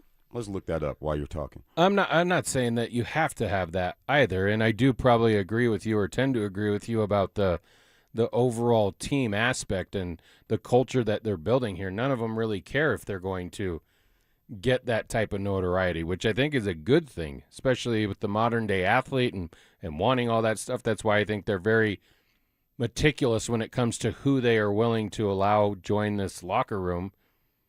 And it kind of goes back to that question on like the Von Miller thing. Do you think that ever plays out, or is that just not a fit where it doesn't seem like that would cause more discourse within the locker room than it would be advantageous for the Broncos to bring in, even if it's a specialty role, because I think there's still production there that you could get out of a guy like that. But the Broncos are kind of set in how they want this team and culture built and maintained. And I respect that. It seems like they're very much committed to that. Mark Schlereth to tell you how committed they actually are to that with his visit to the alumni behind the scenes deal. But yeah, I just think that if you're going to build a program and if you got some principles that you stick to, which is what's really making that Jonathan Cooper conversation interesting, because that flies in the face of all the principles that you say you're sticking to, and that might be one of the reasons that you don't bring Von Miller in, because hey man, he doesn't align in these certain areas. Yeah, I get it. Stick to it, because up to this point it's worked. Sean Payton has pushed a lot of the right buttons. Like, where has he gone wrong from a leadership standpoint? So if you're saying that you're not bringing Von Miller for these reasons, I got to trust Sean Payton and George Payton because they've done a hell of a job over the last 3 years. Sorry, just got a text where we got our heads superimposed on soccer players. So I'm Messi in this picture, and you mean Lamal. Playing, not when Messi was holding the kid. Okay. Yeah. Who sent that over? I don't know, man, but I'll show it to you. Who is on the internet finding the? Oh, maybe it's off of YouTube. Maybe that's what's going on. That's pretty cool. Thanks for sending that over. Did they put their name on it? No. Why not? Like, why go through all that work and not put your name on it? It's the 253347. That's it. Okay. Yeah. Okay. Cool. Appreciate you sending that in. That's kind of fun. I'm not putting it on my Twitter, though. Oh, you were just talking about like the group being and the culture that they're building there. Like, and I had this discussion on Freshly Graded with Drew the other day about Cortland Sutton and Jalen Waddle, and not, they didn't crack the receivers list. I don't think that surprises anybody at all. I think it was a little surprising. I think that Cortland Sutton didn't even receive a vote. Jalen Waddle received, I think, at least one. But they're not super household names. I think like even just casual football fans around the nation is like, that's fine. I think they're poised to have massive seasons. Oh, for sure. Like, is this the first season that we see two receivers go for 1,000 again in a Broncos uniform? Like the Ed McCaffrey and Rod Smith days. Man, those were great times. Eric Decker, DT, Emmanuel, DT. Yeah, those were good times. I hope not, actually. Whoa. Yeah, because wait a minute, explain yourself. Well, you got some explaining. Explain, a bit major explaining. Well, because that means Davis Webb got pass happy, and that the thing that we've been harping on for the past 2 or 3 years didn't happen, and they didn't emphasize the run game. Now, if you get a 1,300 or 1,400-yard running back to go along with that, you might have one of the best offenses in NFL history, like a 1,300-yard running back, 2,000-yard receivers. I'd rather have the 1,300-yard running back, though. That's what I'm after, because I think that's the next step, and I think that helps the team more than 2,000-yard receivers. You think they're going to have control, a 1,300-yard running back? I don't think so, but I take that over the 2,000-yard receivers. I think Sutton and Waddle complement each other like really, really well. Like that's it's what I mean. Exciting. It's exciting because there's now some balance. But I don't know that Cortland Sutton was ever that guy that was like, all right, we got to have Stingley follow him. Has he ever commanded that kind of attention? Court? Yeah. I don't know. I don't know that I would say that, but I do think like what you were just talking about with having Waddle, it's just going to create more opportunities for both of them. I think if they both don't get to 1,000, that means the distribution is at an all-time high, which we know Bo Nix is really good at. Like he'll get the rock out to whoever's open when they're open. He doesn't necessarily have a favorite unless he needs a play on the third down. You can go to Cortland Sutton on that type of stuff. Yeah, I'd rather see the balance. Yeah, but you look at how many different areas that you have. Like they need their targets in Waddle and Sutton. Troy Franklin's going to need targets. R.J. Harvey out of the backfield is going to need targets. Evan Ingram's going to need targets. Marvin Mims Jr., we keep talking about, Sean Payton keep talking about how we need to get that guy more involved in the game plan. He's going to get carries and targets. Missing one. Pat Bryant. Yeah, Pat Bryant as well. What's the next step for him? So if you've got two guys at the top Bryant, of the I'm worried chain, about. Yeah, I am too. Because listen, when you start getting multiple concussions in a short amount of time, that bothers me for sure. And it stinks because he seemed like him and Bo kind of had closest to that Devon Vele relationship, like where he just caught the ball. I mean, when he's open, he catches it. But he's willing to do the dirty work too. Right. Yeah, so I mean that one's concerning, but I just like you have all those different areas, and you want to run the ball that much. This is the embarrassment of riches, and look, which is crazy. The rest of the league, and they might not be talking that way. And nobody's talking like that about the Broncos, Chicago about the Broncos, but it is a lot of mouths to feed on the offensive side of the ball. Factor is a real one. He's probably out of town because those guys got the bulk of the catches. Because to get 1,000 yards, you've got to have 80 touches. Yeah. So, at this point, dude, I was watching Get Up last week, and Devin McCourty was on, and they were like, "Hey, when we come back, we'll get to the 5 most impactful trades made in the offseason, the NFL offseason." You know which one wasn't on his list? Waddle. Yeah. Wait, what? Well, Myles Garrett is at the top of the easily. List. That's okay. fine. That's understandable. But if you gave me, if you said what were the 5, I don't even know that there were 5 total big trades. Alex, what but he wasn't on the list. I mean, was it AJ Brown, right? AJ Brown, McDuffie going to L.A. Those are solid though. But the addition of Waddle just didn't even crack the list, which is that's surprising to me. It is a little surprising, especially since. Are we overvaluing Jalen Waddle? I don't think so. I don't think the Broncos did either. To give up a first-round draft pick in order to get that player, and to basically say this is our first-round draft pick. I'm fine with that. It's pretty smart, actually. But I'm also are we thinking that it's going to be more than what it will really be? Is this going to take time, or do you think we'll see the impact of the trade and the relationship with him and Bo Nix immediately? Does this have Evan Ingram type disappointment written? Whoa, yeah, that would be a big question, because a lot of times you think about it, you get that new toy, you're going to start playing with it, right? You thought Evan Ingram was going to be a big part of their offense last year, and when he was I supposed did at to least. be. I did, and it wasn't. It didn't play out like that at all. I'm not saying it's the same with Jalen Waddle, but I'm just saying, as far as everyone else is looking at the Broncos situation, are we putting a little too much emphasis on what Jalen Waddle is going to be and the impact that he's going to make immediately. No, but I think it's the one thing that we have to look towards. As Sean Payton has said repeatedly, the better you are, the more difficult it is for you to get better.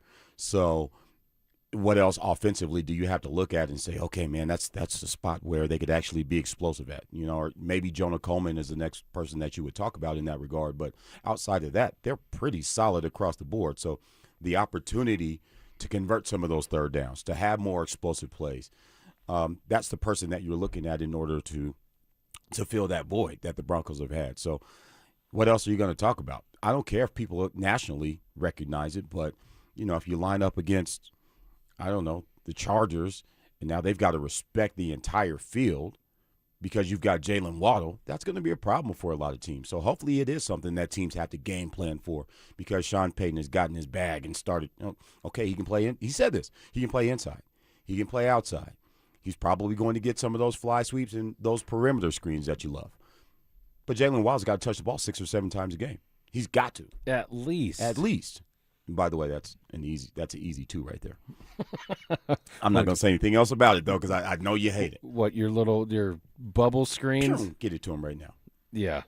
I'll wait until they actually see some success when that happens. When he busts one, you've got to – Well, he has the skill set to do it. Like the past couple years, they've been sending Mims out wide to do that, and he gets a yard. I'm waiting for it. You keep telling me it's going to happen. I'm waiting for it. When someone busts it like we saw DT do back in his prime, then I'll believe you. Yeah.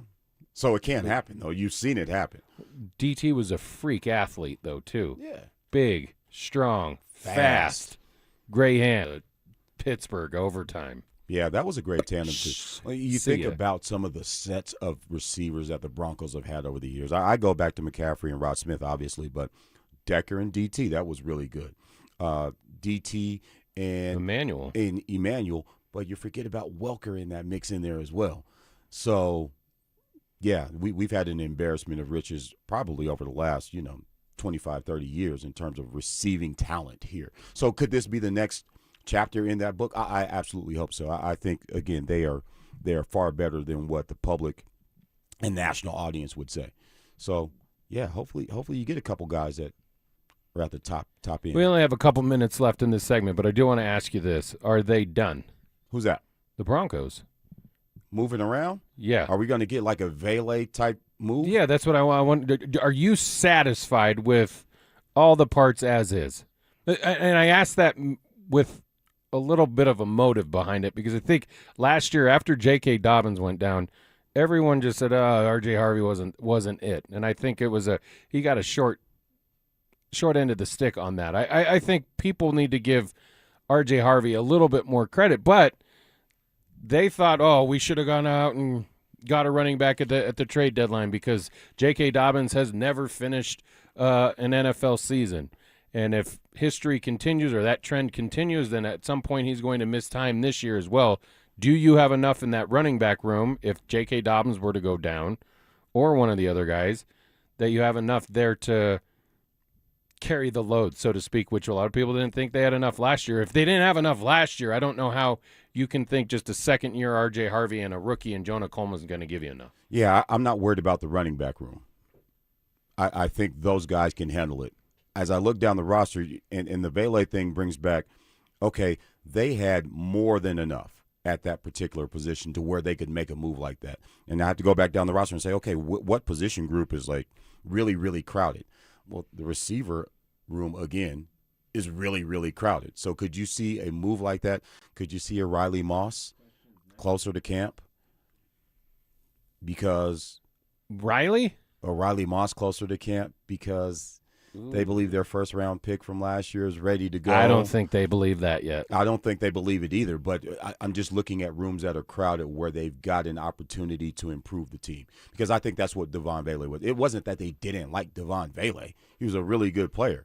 It's just in Pat Bryant. Yeah. Early in that camp to make a move like that. For sure. Wow, I can't believe you did that with the White Shadow, man, that you're going to get him shipped. Doesn't Jahdae Barron have to prove quite a bit more before we entertain that? Or? I would totally agree. I'm looking at position groups. And there's a lot of guys in that what room. could you get back? I mean, what could you get in return if you were completely confident that Jahdae Barron has made that leap that he wasn't able to make last year? We saw it because he wasn't on the field enough. So he was clearly somebody outplayed him in practice, and that was Riley Moss and McMillan. Last quick thought on that. You have to be careful with that because they found out last year that they needed that wide receiver depth because little Jordan Humphrey had to come back, and then Michael Bandy caught a touchdown last year. These are two guys that you didn't anticipate out of all of those guys actually contributing. So you have to be careful, getting rid of guys that you feel like you have a surplus at.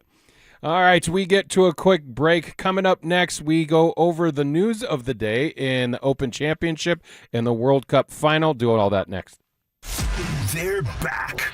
Our free limited edition Training Camp 2026 t-shirts. We currently have drops at various Santiago's Mexican restaurants across the metro area. Limit one per person while supplies last. For more details and to find the location nearest you, head to denversports.com/shirt. Do you believe in love at first sight? We do, and you will too when you see Tacori. Handcrafted in California, Tacori rings have design details you won't find in any other diamond engagement rings. Including Tacori's perfectly engineered crown and windows of light created by Tacori's iconic crescent design. It's the Tacori touch, and you'll find it at Williams Jewelers, Colorado's only platinum Tacori store. I'm Steve Williams. I'm Shayna Williams. And I'm Bruce Williams. You'll find your Tacori jewelry at Williams Jewelers, along with one of the largest selections of certified loose diamonds in the state at the guaranteed best price. So come, fall in love with the Tacori ring she's always dreamed of. Tacori at Williams Jewelers of Inglewood and Williams Jewelers of Cherry Creek North. Where Colorado shines. Williams Jewelers, we can make diamonds a part of your life.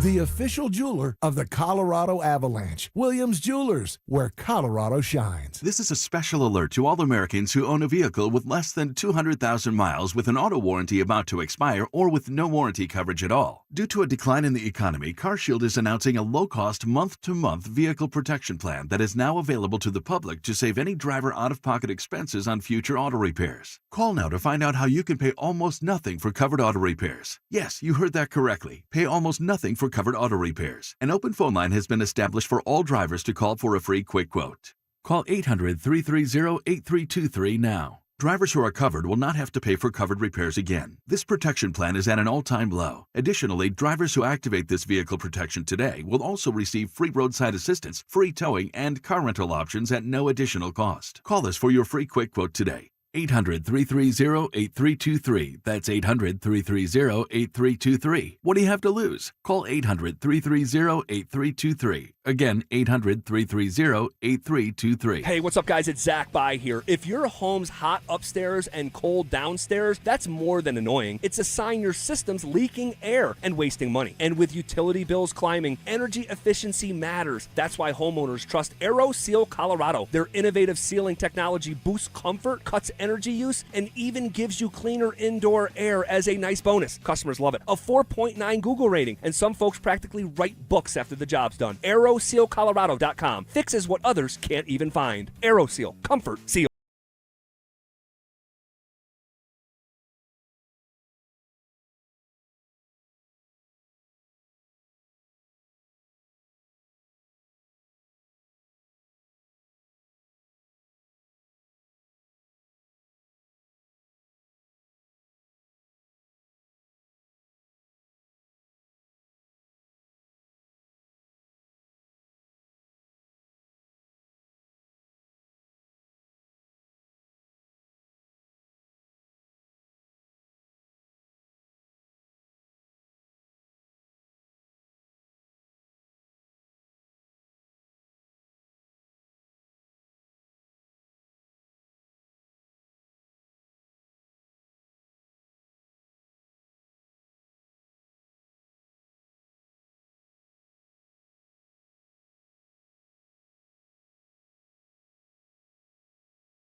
With an enlarged prostate, waking up at night, weak stream, all of it. Here's the good news. PAE, prostate artery embolization, is minimally invasive, done through a tiny pinhole, and you're home the same day. Most men who have PAE don't experience any sexual side effects associated with conventional prostate surgery. At Colorado Advanced Endovascular, their experienced team offers specialized prostate treatment with near zero impact on sexual function. Lakewood location, personalized care. Visit coloradoae.com. Denver Sports 104.3 The Fan presents Kyle Reese and Marcello Romano.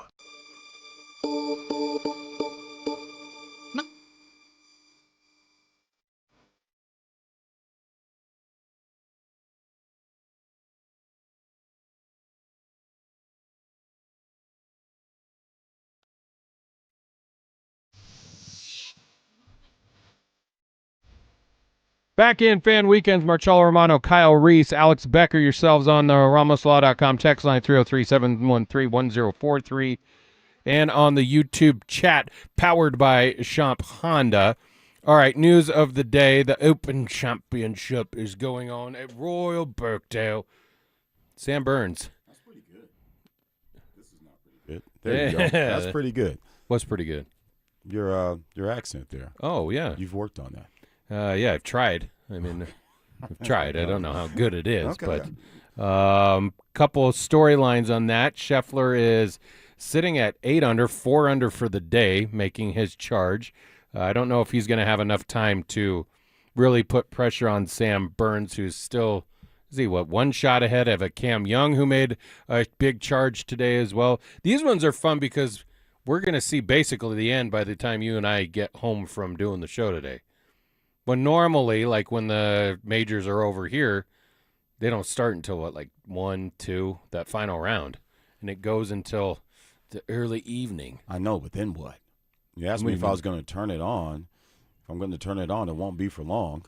Dude, the World Cup finals today. Yeah, I know. And then what?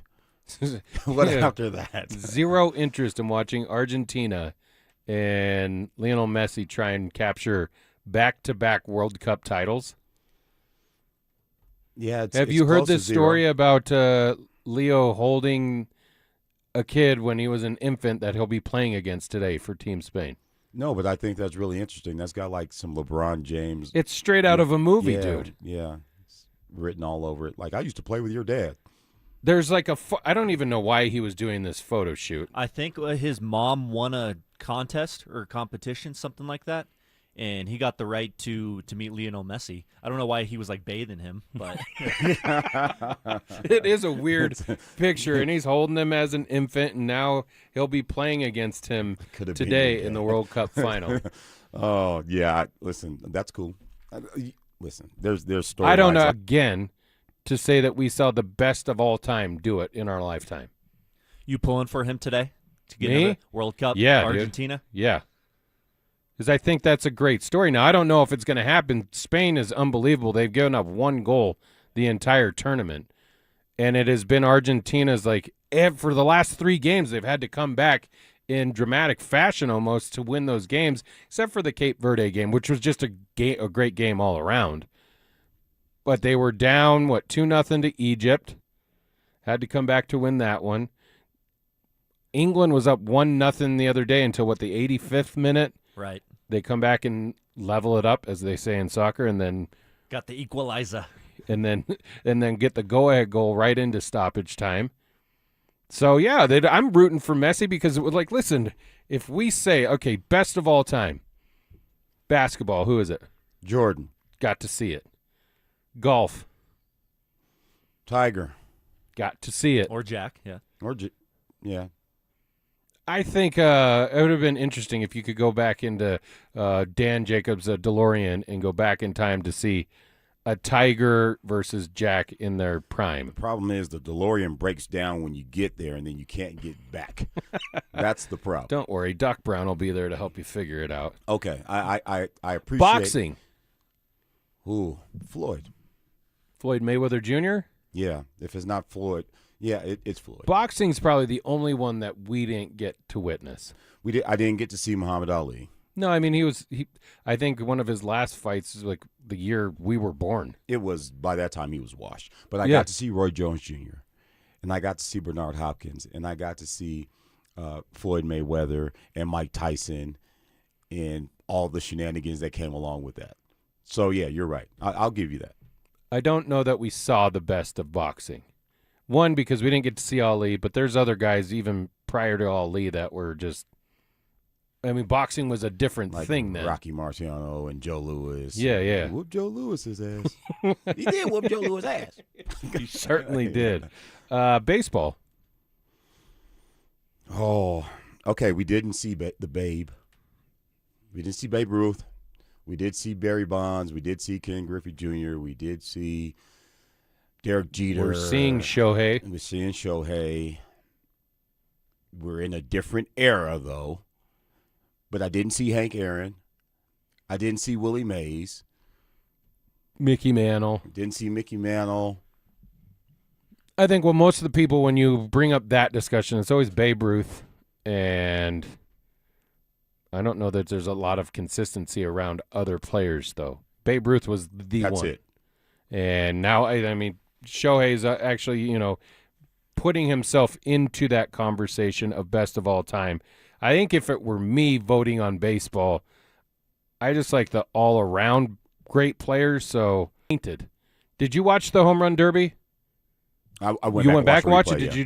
Did you enjoy having Barry Bonds on there as kind of a commentator? It feels like they're mending fences a little bit. And on both sides, by the way, because I don't feel like baseball has supported him in the right way. And Barry Bonds has been Barry Bonds, like being like the supreme jerk about everything all the time. He seemed very personable the other night. But again, time heals all wounds. No, maturity helps, I think, a little bit too. Plus, his head looks like it shrunk again.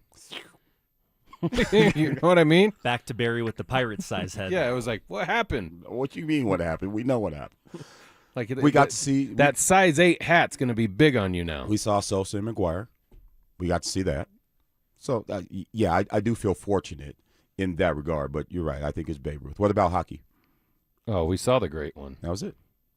I don't know that there's anyone else really in that conversation. I mean, you could. Some people would say Lemieux and maybe some older cats, but we saw the greatest in all time. No Hull, though. You know what I mean? That we didn't get to that. No, but that one slammed. That's almost as a shut door case as basketball is to me. Like, there's not even room for an argument. Yeah, I know a lot of people try and open up that door and argue on the basketball side, but you're wrong. Yeah, unless You're there's like a flat out 23-year-old around that just wants to argue for the sake of arguing. Yeah, because that's what happens in or basketball. Shannon Sharp wants to just be the contrarian. Dub. It's all obvious. Yeah, skip.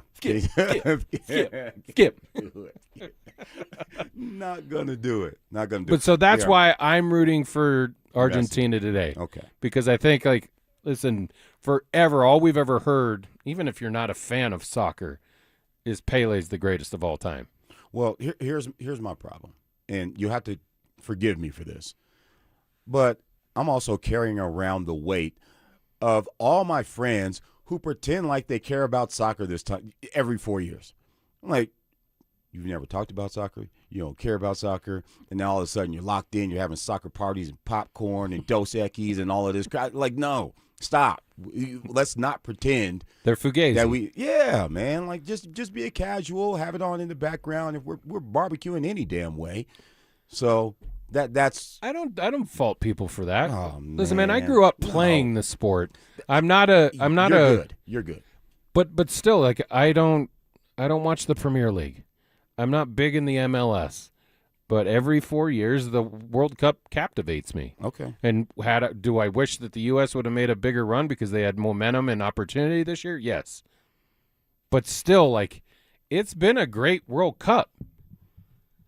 Like, normally you see, like, 1-0 games, and it's not fully entertaining. You see a lot of draws, especially in the group stages.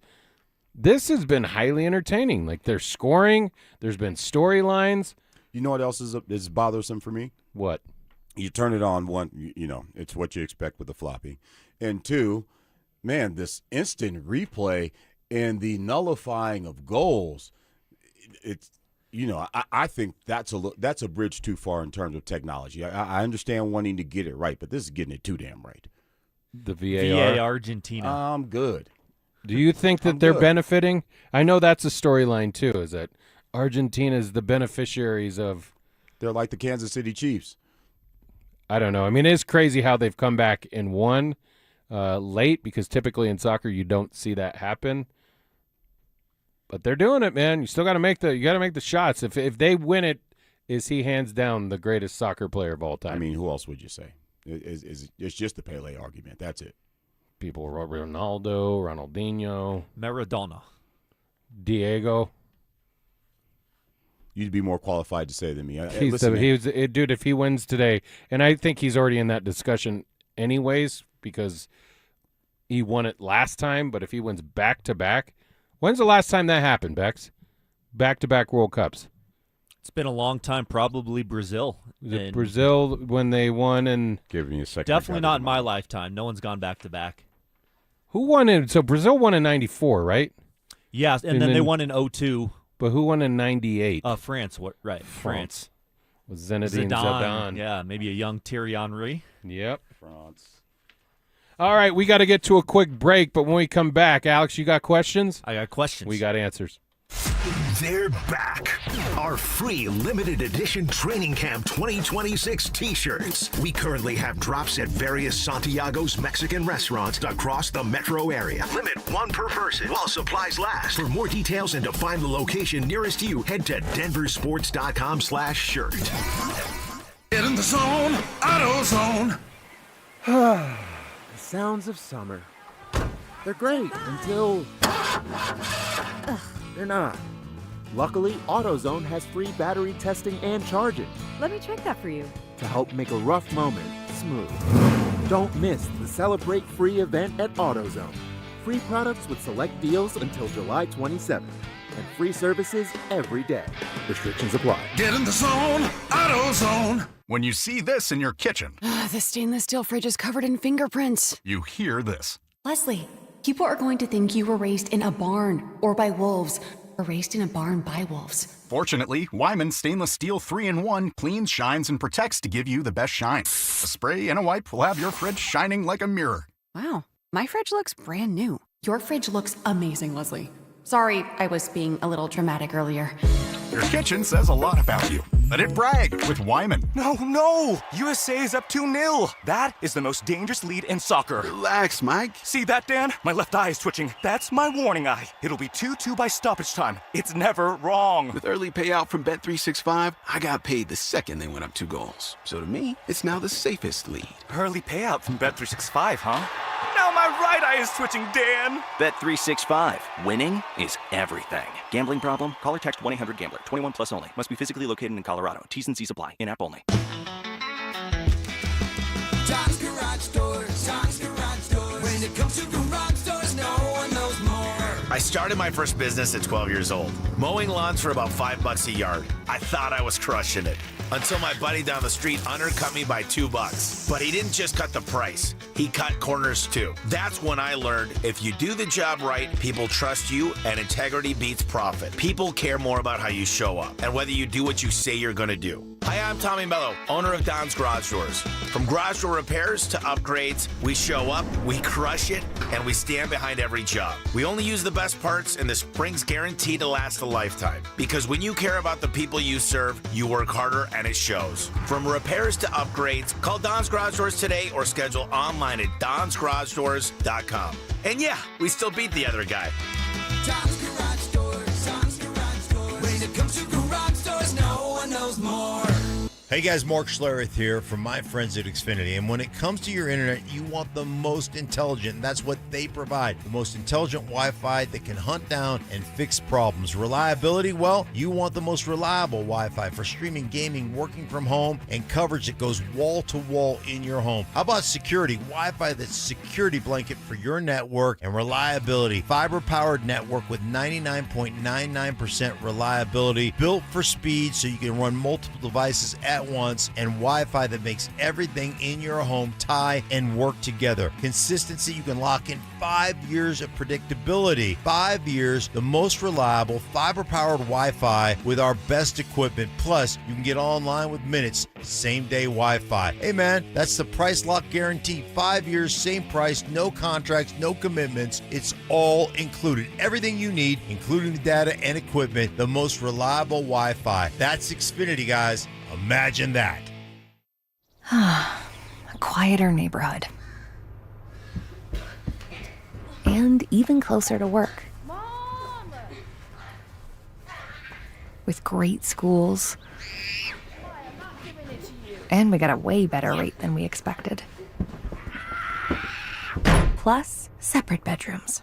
Get a mortgage that adds up. Wings Credit Union. Let's figure it out together. Equal housing opportunity. NMLS number 405466. Insured by NCUA. Denver Sports 1043 The Fan presents Kyle Reese and Marcello Romano.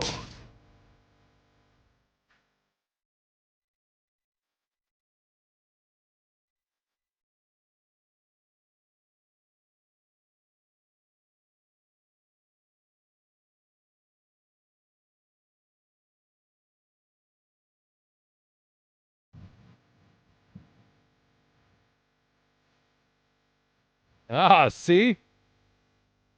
You can't even, not move to this. Kyle's not even really listening. He's reading something, but he's dancing to it. He's vibing, as the kids would say. Yeah, there you go, Bex. It's a vibe. In here this Sunday morning. So you just told us in our ear, not over the air, Bex, that it was 58 and 62 Brazil, and then Italy in the 30s, did you say? Oh, yeah, 34 and 38. Those are the only back-to-back champs. So Argentina has a chance to do that today, and it's a pretty tall task. Spain is no joke. They handled France, who everyone thought was the hottest team in the tournament going into that game. I can't believe that, the way they took care of them. Oh, they just they beat them up. Yeah. Like, they didn't have many opportunities. I think I saw one Mbappe shot that went wide, but other than that, a non-factor. Crazy. So we'll see how that goes today. All right, Bex, we give it over to you. You got questions, we got answers. All righty. In the leadoff spot this morning, Matt Okada of NFL.com wrote an article titled, Biggest Remaining Roster Issue for Every AFC Team. Not too surprising that it was the tight end room for the Broncos. Evan Ingram was only used in 42% of the offensive snaps last season because probably he wasn't considered a very good blocker. How big of a concern is the tight end room for you? I don't really have a concern about it because I think the productivity level out of Evan Ingram is going to increase this season. Now, if it doesn't and it remains similar to what we saw last year, then you have a problem. But I think Evan Ingram still has that skill set to really impact a game. I don't think he was utilized in the best way last year to kind of maximize his skill set, and I think that changes this year. So just because of that, I think I'm okay. Like, we don't have any real backups behind him. We have names that are in there, but Evan Ingram's the big name that has to perform this year. I'm concerned about it because I see the Broncos continually trying to get better there. You know, they drafted Jolie this year, Loner last year. Obviously, picked up Ingram in the free agent market, but I'm concerned because, one, it didn't pay off the way we thought it would and should have, by the way. And then, like, you don't keep throwing names at something that you feel like you're really good at. They're still trying to improve because not only do you need, like, your top-end guys, Evan Ingram has to be your dude. Would we all agree that? He has to be. Oh, yeah. He has to be your best tight end. Yeah. But you want to get into 12 personnel, maybe even 3 tight ends if you can. So you need some depth in that room, and it gets a little bit thin when you get beyond Evan Ingram, to be perfectly honest with you. Like, Troutman, okay, cool. Lucas Kroll's, he's managed to stick around. But do you love those names? Well, I think some of those names that kind of can fill in that area too are like your H-back dudes. Was it Adam Prentice? Yeah, you liked him last year. Yeah, man, that one How about, play. Nate Adkins. Nate Adkins is another one. Again, Ingram has to perform at a higher level. The productivity has to be majority on his plate. Yeah, I mean, you got a bunch of got it out the mud guys, and I appreciate that. But I'm ready for. You talk about star. I'm ready for a dude at this position. I'm ready. Does Evan Ingram spell that? Well, no, it's not. That's not going to be the case. That window closed? But I'm ready for we would have been elated for like a Stowers to come into the door, or who was the first round? Kenyon Sadiq. Kenyon Sadiq, bro. Remember when we were all geeked about him? I think, and I'm not gonna. I love the Jalen Waddle trade, and I don't think that was any kind of reality behind it, but I'd have kicked the tires on a guy like Trey McBride, dude. What do you want? What do you want for that? Well, especially because it felt like the Cardinals were cleaning house. Except for that guy. Yeah, well, you just paid him. Yeah. Yeah. Poor guy had to pay for his own Mackey Award. What the hell's going on here? No, they wanted him to. I've got an off-air story about that, too. All right. What's next, Bex? All right, yesterday in the third place game of the World Cup, England and France put on a show with England holding off France's comeback attempt to win 6-4. Do you think more sports need a third place game? Maybe a more meaningful ending for the semifinal losers? I don't know that I really like it. I think it's just like what do they call it? The consolation game, right? Like Yeah. So no. I think if you don't have it at like the youth levels, which we don't, if you don't win, you don't win. You just go home packing. So no. Do you want to see it in more sports? I don't know. I mean, that game yesterday may have been the best game of the tournament in the third place game, so it was really exciting to watch. It was crazy, man. Like, they went up 4-0 at half, and France was able to come back, which kind of, I think it screws up like the Golden Boot Award, because what is Mbappe at now? He got an extra game where like Erling Haaland doesn't get an extra game to improve his stat line. Harry Kane, he didn't even play, right? No, they played a lot of younger guys too. Yeah, I think that what they threw out there as far as their lineups were concerned kind of tells you what it is. What do you think, Kyle? No, except in one place. Like NHL, it wouldn't work. Basketball, what are you going to have now, a 2 out of 3 for third place? Like that's not going to be any fun. Football is just too brutal of a sport, even though college football, don't put it past them because it would make money. And I would have probably watched like Ole Miss and Oregon. I would have watched that. But for the NCAA March Madness tournament, would you have watched Illinois and UConn for third place? I think most sports that fans would be fun for me. I think you have a good point there when it comes to these collegiate levels. I would have watched you say Ole Miss and Oregon? I believe those were it was Ole Miss, Miami, right? Yeah, and then Indiana just trounced Indiana Oregon. and Oregon. Yeah. I'd have watched it. You would have watched it, but football, you just kick each other's behind so badly. But again, college football, they're about it. So I could see them, entertaining that type of conversation. But for sure, in March Madness, I would love like a undercard. Would you rather see that or see the champion of a collegiate level take on like the worst team of the league? No, level? Don't do that to them, boys. Don't do that. The Dolphins would kick the Indiana Hoosiers behind. Right now. Okay. Yeah. I'm not going to argue with you on it, but would you watch it? Yeah. Well, for years we heard that about Alabama could beat Cincinnati. Well, that might be the only true case. That might be the only one where you're like, well, half these guys are going to be in the league next year any damn way. Yeah. I think it would be fun. Maybe not so much football, but other sports I think it'd be pretty cool. It'd be fun. I mean, you'd add more games, obviously, but give it to me in March Madness. I'd tune in for that. All right, what's next, Bex? All right, Fanatics Fan Fest in New York City was offering the opportunity for a fan to pay to take a picture with their favorite athlete. It was $937 to take a picture with Jalen Brunson, Scottie Pippen $474, Brett Favre $409, Gronk $392, Floyd Mayweather and Randy Moss $349, and so on. What athlete or celebrity would you pay to take a picture with? Go for it, Kyle. Floyd. Where's the money go again? Well, Floyd needs that money. That's what I'm saying. I'm for all the stunting you've done over the past 15 years, I'm not paying you a damn thing, Floyd Mayweather. Who's your favorite athlete of all time? Michael Jordan. Would you pay $1,000 to take a picture with Michael? I would not. I don't think I would either. I don't know. Well, I think we have to put. Would you pay $200 to take a picture with Michael Jordan? I wouldn't pay a dime. I'm not going to do it. I'm a huge fan of Tom Brady, but I'm not. I don't think I would pay. You can't to say that in Denver, dude. What is this guy doing, Bex? Tom Brady. He's the best quarterback you've ever seen. What's this dude doing? Am I lying?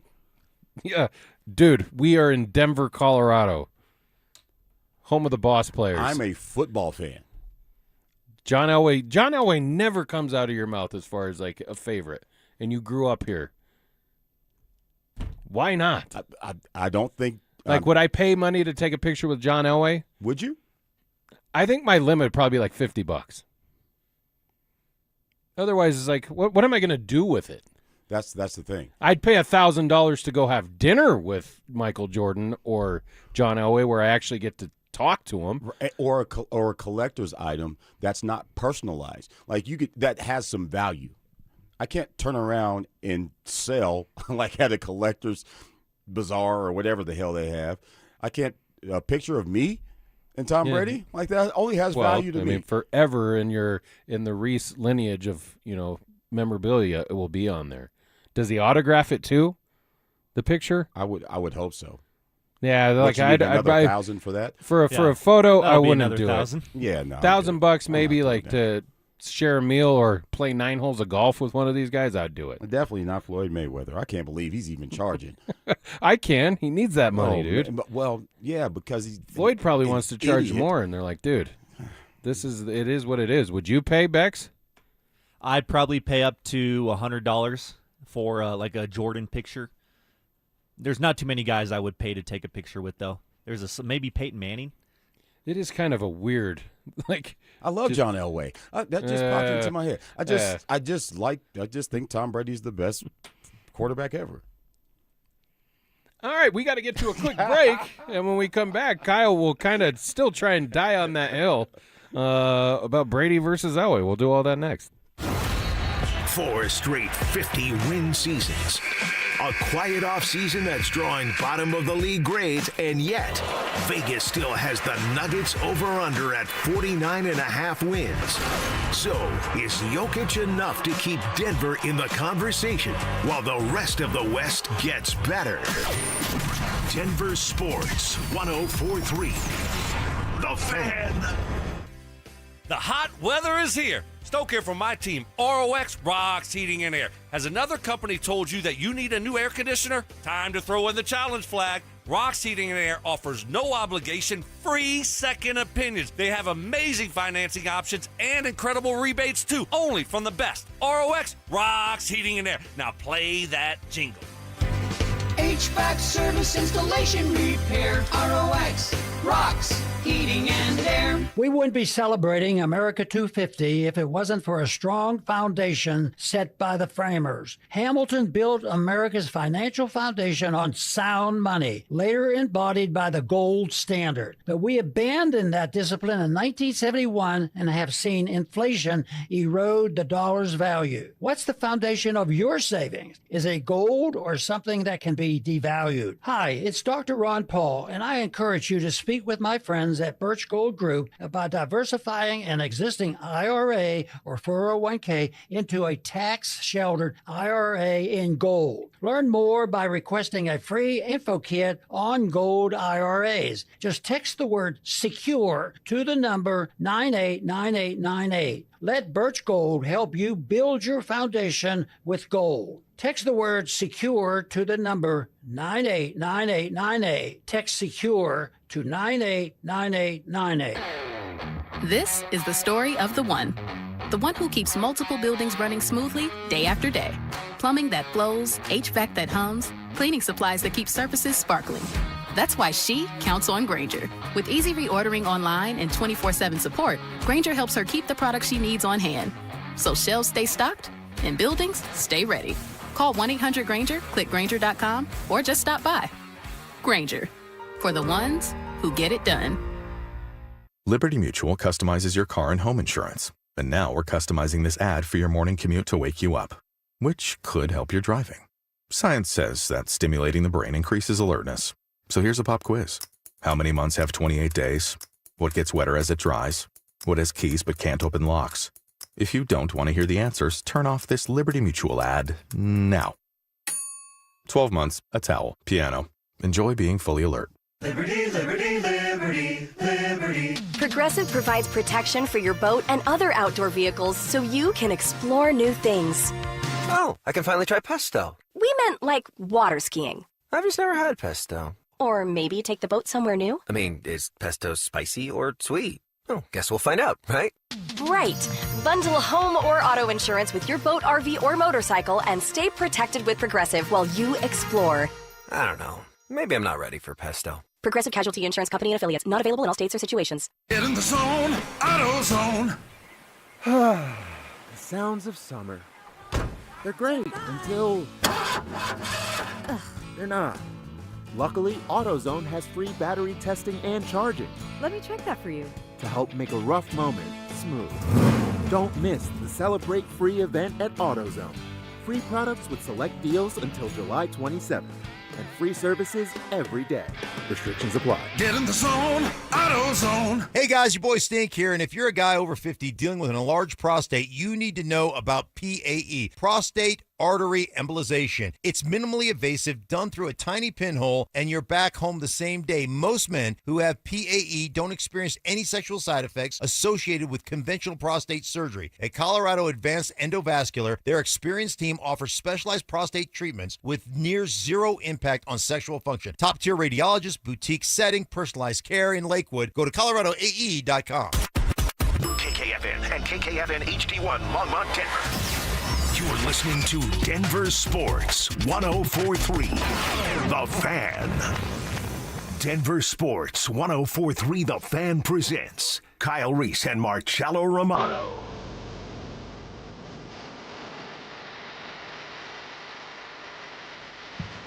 Hour number 3 on this Sunday morning, where Kyle just told everyone he does not like John Elway.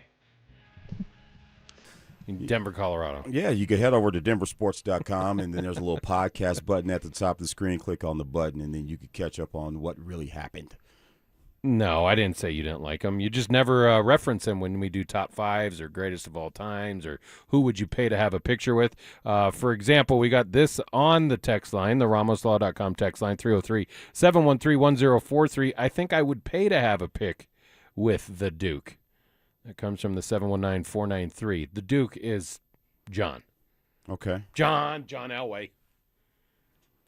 So I'm not saying that's you. I'm not fair. saying I get it's that you don't like him. It's just you don't ever include him in those conversations. The question was also how much would you pay for? Yeah, I'm not paying anything. But you brought up Tom Brady from the texter. I wonder. You said how much I love Tom Brady. You're gonna keep this and up, I would aren't not you? pay. You're gonna keep this up, aren't you? Which is fine. Man. You can. I respect Tom Brady Okay. and everything he was able to accomplish in this league. And is he the GOAT? Yeah, probably. It's hard to deny 7 Super Bowl championships, right? And his competitive, so was he the best of all time when we got to see him? Yes.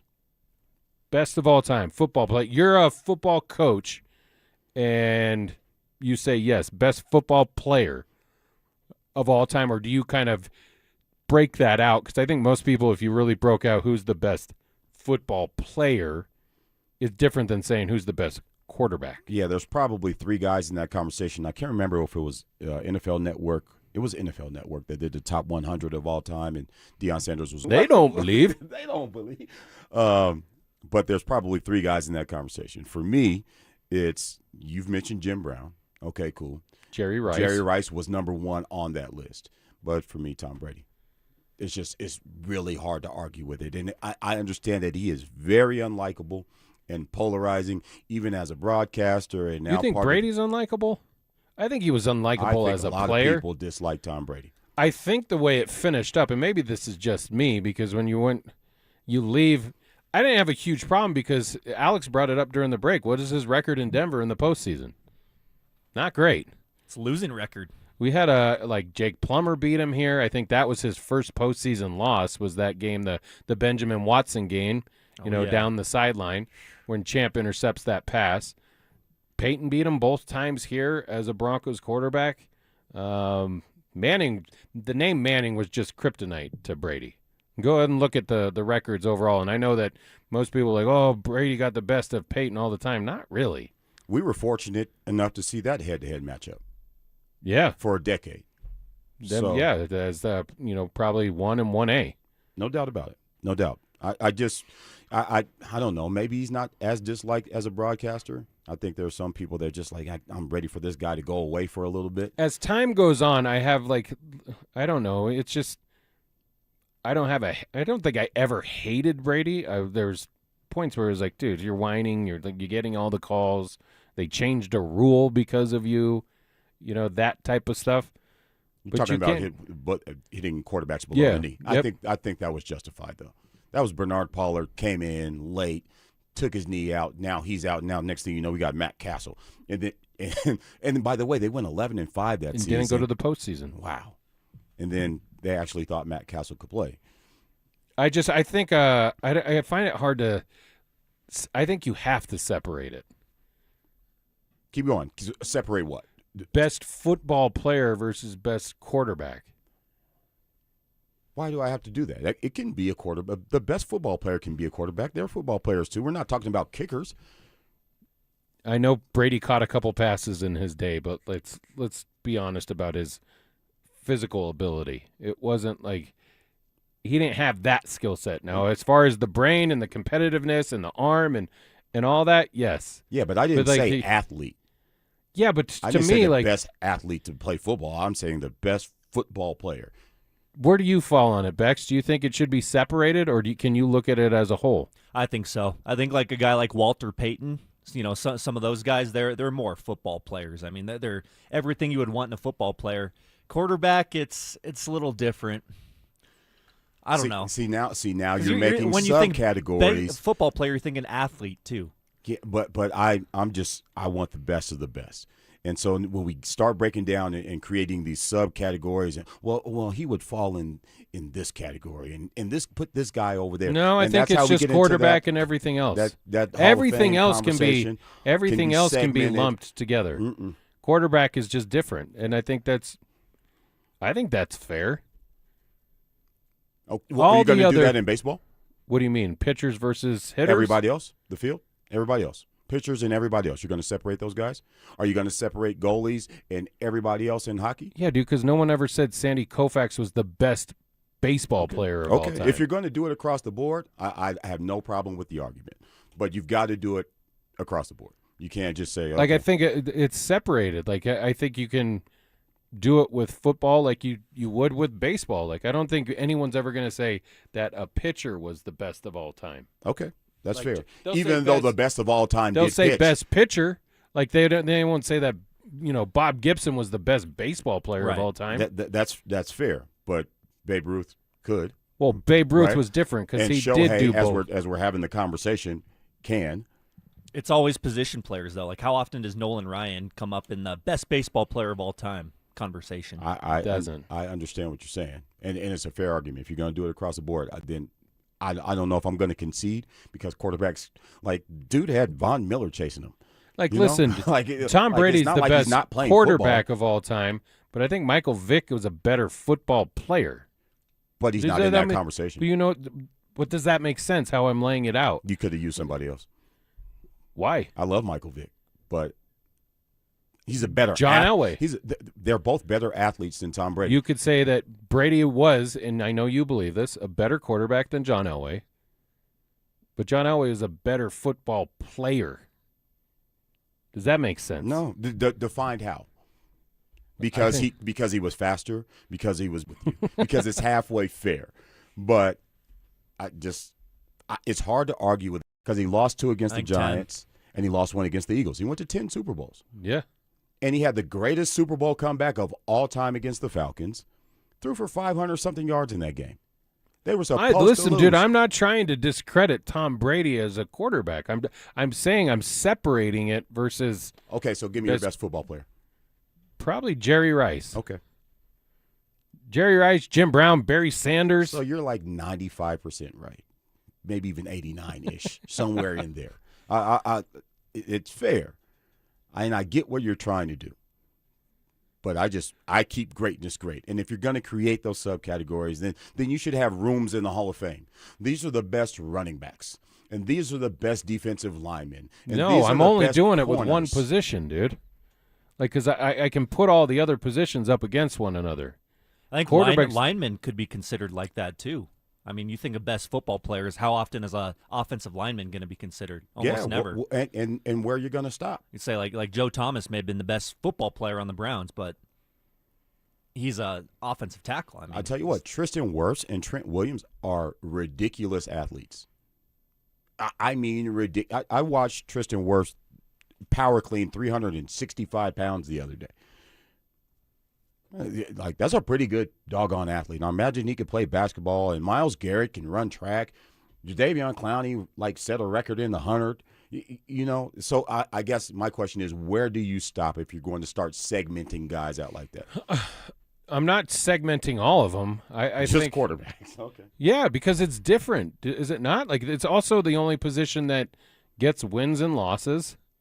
Like, it's separated from the rest of the group, and I think deservedly so. It's the most important position in all of professional sports. It's different. It's looked at differently, but I don't think I'm that far off by saying, like, yeah, he's the greatest quarterback of all time, but there are guys that were better football. I think Tom Brady would even tell you that. Yeah, but I'm talking about him. I don't care what he has to say about him. And for, like, all the other sports, like, baseball's the only other one where you're kind of going to separate it, pitching versus, like, just, all around baseball play. Because basketball, there's no question. Like, it's easy. Because you have to do it all as a basketball player. Right, and to be in that conversation of the greatest of all time, Jordan did it, and he did it offensively, defensively. Everything he needed to work on, he did it, and he won at an unreal level. Back-to-back three-peats, dude. We haven't even seen back-to-back champions in the last 10 years in the NBA. Soccer's like that, too. Like, if Messi is able to do that this year, you got to turn around and play defense, too, and you've got to be an all-around athlete. And that's fair. I also think there's a little bit of an element of, So if you have Brady as your number one player of all time, football player. Sure. Give me the next four on your list. Jerry is number 2. The records that he set and the longevity. Yeah. That means a lot to me. I'd say Jim Brown, Lawrence Taylor. 5 is hard for me. I'll keep going. What do you got? Who's next for you? I'd say Barry Sanders, but I think Barry Sanders is number 2 for you? No. Okay. I'd probably put Jerry Rice number 1. I think Beck's brought up a good one with Walter Payton. Unbelievable football player. My point is this, is you don't have another quarterback in your top 5. I could get around to Patrick Mahomes. I could. These are the 2 most hated names in Denver. Yeah, and I think hatred has a lot to do with this conversation. No, these guys are really unlikable, and I get it. It's hard to say nice things about athletes that you dislike. I don't necessarily like Patrick Mahomes. But why? Why not? I'm here. But as a quarterback, as a football player, as an athlete, dude is a hell of a baseball player. Do you think Pat player Mahomes too. is a better football player than Tom Brady? I think I got you. It's a good question. The 2 goats, right? Your favorite guys.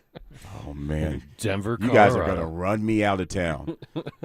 I'm not speaking doing my anything. truth. I'm just speaking my truth, man. Which is what? What's your truth? My truth is I believe Tom Brady is the best football player of all time. Alex, what about you? What's your top 5 look like? I would put Jerry Rice right up there. Probably Jim Brown, Lawrence Taylor, Walter Payton, and then maybe how about a Reggie White? The minister of defense. Or Ronnie Lott, one of those 2. Yeah. It can get a little bit shaky once you get past 4. You can plug in any name and be justified in doing so. But we're putting Jerry Rice up there. Jerry shredded the Broncos, too. Why is that not as controversial as Tom Brady? He did it very politely. He was a gentleman. That was like the one game where he was. I didn't even you didn't even get a chance to get into it in that Super Bowl. It was over before we knew it, and it was like, wow. It was about a half a quarter before the 49ers realized. We're way better than you. Yeah. I went sledding at halftime of that game. I rewatched that game a few weeks ago. Why, I don't know, but. And how we even thought we had a shot. Nope. Oh, if Bobby Humphrey's ribs aren't that bad, then I think we'll be able to compete. Joe Montana was wearing a rollerblade elbow guard, just shredding the Broncos. It was a different time then. You remember those, like, when you got rollerblades or whatever, and they came with like a pack of pads? Yeah, like, that's the elbow pad he was You're wearing. Playing on concrete. There's no layer of protection that's too much. Actual AstroTurf. Kids will never know the struggle of playing on concrete with a little bit of rug laid on top of it. Yeah, it was fast though. Super fast. Super fast surface. So we got to see that. But we don't hate Jerry like we hate Tom. or Patrick? I don't hate Patrick Mahomes. A lot of people do, though. I dislike him a lot. He's another person that gets in people's craw. Listen, we talked because he about wins, dude. Like, listen, we get it. Like, we'd love to have that guy here. You don't think people like? We said it during the break. I didn't like Peyton Manning when he was a Colt because one, he won year in and year out, and two, he beat the hell out of the Broncos all the time. All the time. Every time he got to the postseason, it was like, oh, do we have a chance? No, no, you don't have a chance. And the problem was, when he got here, you love the dude. He beat good Broncos teams, and he wasn't afraid to go. He wasn't afraid to throw at Champ Bailey. Now he had two and a half Hall of Fame guys that he was throwing the ball to, but he wasn't afraid to challenge the best Broncos that we've ever had. That was tough to watch at times. Who, Peyton? Yes. Oh, I know. That's why we loved it when he got here. But it's like when you win at that kind of a level and things look like you're always being the beneficiary of things, calls, whether rule changes, all that different stuff, just winning typically creates that kind of dislike for players. Sure. And you make a few mistakes along the way. I certainly listen, man, balls. I don't like that the Broncos have to go against Patrick Mahomes twice a year, every year, but I can respect the level of play that guy or how he goes about his business and how he plays, which I always kind of did with Brady and Manning too. It doesn't mean I liked them when they're beating the Broncos, but this goes back to that just goes back to our conversation, like who's the better player, football player. And you said Brady at 1. I asked you for 5 because I didn't think you were going to come up with another quarterback, and you didn't until I brought it up. Sure. But Mahomes and Brady. But Jerry and how much Lawrence would you pay to have Jim a picture were with pretty Patrick damn Mahomes? Not a dime. Matter of fact, he'd have to pay me because I know he's got it. $450 million over I know you got it. Stop. Here's a couple. If you guys want to get involved on the RamosLaw.com text line, best football players, is there a difference between football player and best quarterback? I say yes. Kyle says no. There's a nomination for Ed Reed as best player. Charles Haley, who has how many rings? 5. The best football players of all time? Mm-hmm. We're not talking about the most decorated. I'd take Ed Reed long before we had talked about Charles Haley. You don't think Charles Haley was a good football player? No. I think he was out of his mind. Have you watched some of those documentaries on Charles Haley after the fact? No. Like, the dude was he had some stuff going on. So that doesn't. He landed on good teams. That's what that was about. I'm not saying he was a bad player, but pretty good player. I don't think Charles Haley. I mean, you're like Charles Haley to me. You're making it sound like he's like the Robert Horry of the NFL. Big shot, Bob. Because how many championships? Does he have 7? 7. Robert Horry has 7. How many does Charles Haley have? I think he has 5. 5. Charles Haley is not. Yeah. I thought he had 6, but. Okay. All right, fine. He's got 5. Two-time All-Pro, 5-time Pro Bowler. But you're going to put him next to Lawrence Taylor and Jim Brown and Jerry Rice? No way. You're not. I didn't say that. I'm just saying, hey, this is it's open to discussion. Okay, yeah, like sure. people's opinions change. My top 5 is not going to be what yours is. The Ed Reed one is interesting, but I don't think he holds a candle to Lawrence Taylor. Ed Reed is, I don't know, is he even the best safety of all time? Who would you put in there? I mean, you got to talk Ronnie about Lott? Troy and Ronnie Lott. Troy Polamalu? Yes. What about Sean Taylor? Didn't get to see enough. Would have been in the conversation. Steve Atwater. I don't think he's very good, and he did it for a long time, but I don't think he's Ed Reed. Gosh, man, you remember the times that we had Dennis Smith and Steve Atwater both just patrolling back Why there? would you even try to run across the middle when you've got 2 6'3" guys that don't care about anything but knocking you out? Steve Atwater is a gigantic man to be playing that position. Oh, the Nigerian Nightmare found that out real quick. Yeah. All right, what else we got on the text line? It sounds like some people are responding a little bit. They're just kind of breaking it up. Like if you had to include pitchers when we were talking about the Bronco or the baseball side of it, you'd have to mention Ruth Ohtani and Greg Maddux. That one threw me off.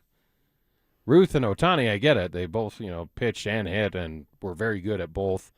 Ohtani's doing it at the same time. When I don't know, I'd have to go back and look at Babe Ruth's numbers when he was a Red Sox, but I think he was more of a pitcher, just a pitcher at that point before he became, the all-time, or when he made the record for home runs when he became a Yankee for playing for the good guys. I hate doing this, but I'm going to help you with your argument here a little bit because there's a video of Randy Johnson and his daughter at lunch. Have you guys seen this? And his Randy Johnson? Yeah.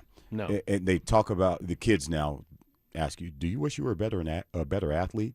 And his daughter is asking him, like, do you ever wish you were a better athlete? And you could tell he kind of like he's taking offense to it. Like, what do you mean better athlete? Like, what are you talking about? And he said, no, I was good enough to do what I needed to do. So I don't know. I guess you could only pose that question to a pitcher because we've never seen him run. No, I mean, but you can see, like, if there's ever like a chopping ground ball or a bunt, you can see athleticism there. Yeah. In their gait, maybe the way he walks. Is he well coordinated? Do his toes point forward? There's a couple more. LT, Giants, what about LaDainian Tomlinson? For what? Best player of all time? Ray Lewis? You could argue best running back of all time, but not best player. Oh, see, now you just said what I said. What's that? You're separating it. You said best running back of all time, not best football player of all time, which you had a problem with the quarterbacks, and then you just said no, I'm having a problem with the best football player conversation. No, you said it, Henry. You could absolutely have a best positional player conversation and have that be separate, but a best player of all time, I think you have to incorporate everybody. I don't know. I'm not going to put Tom Brady in the running back conversation.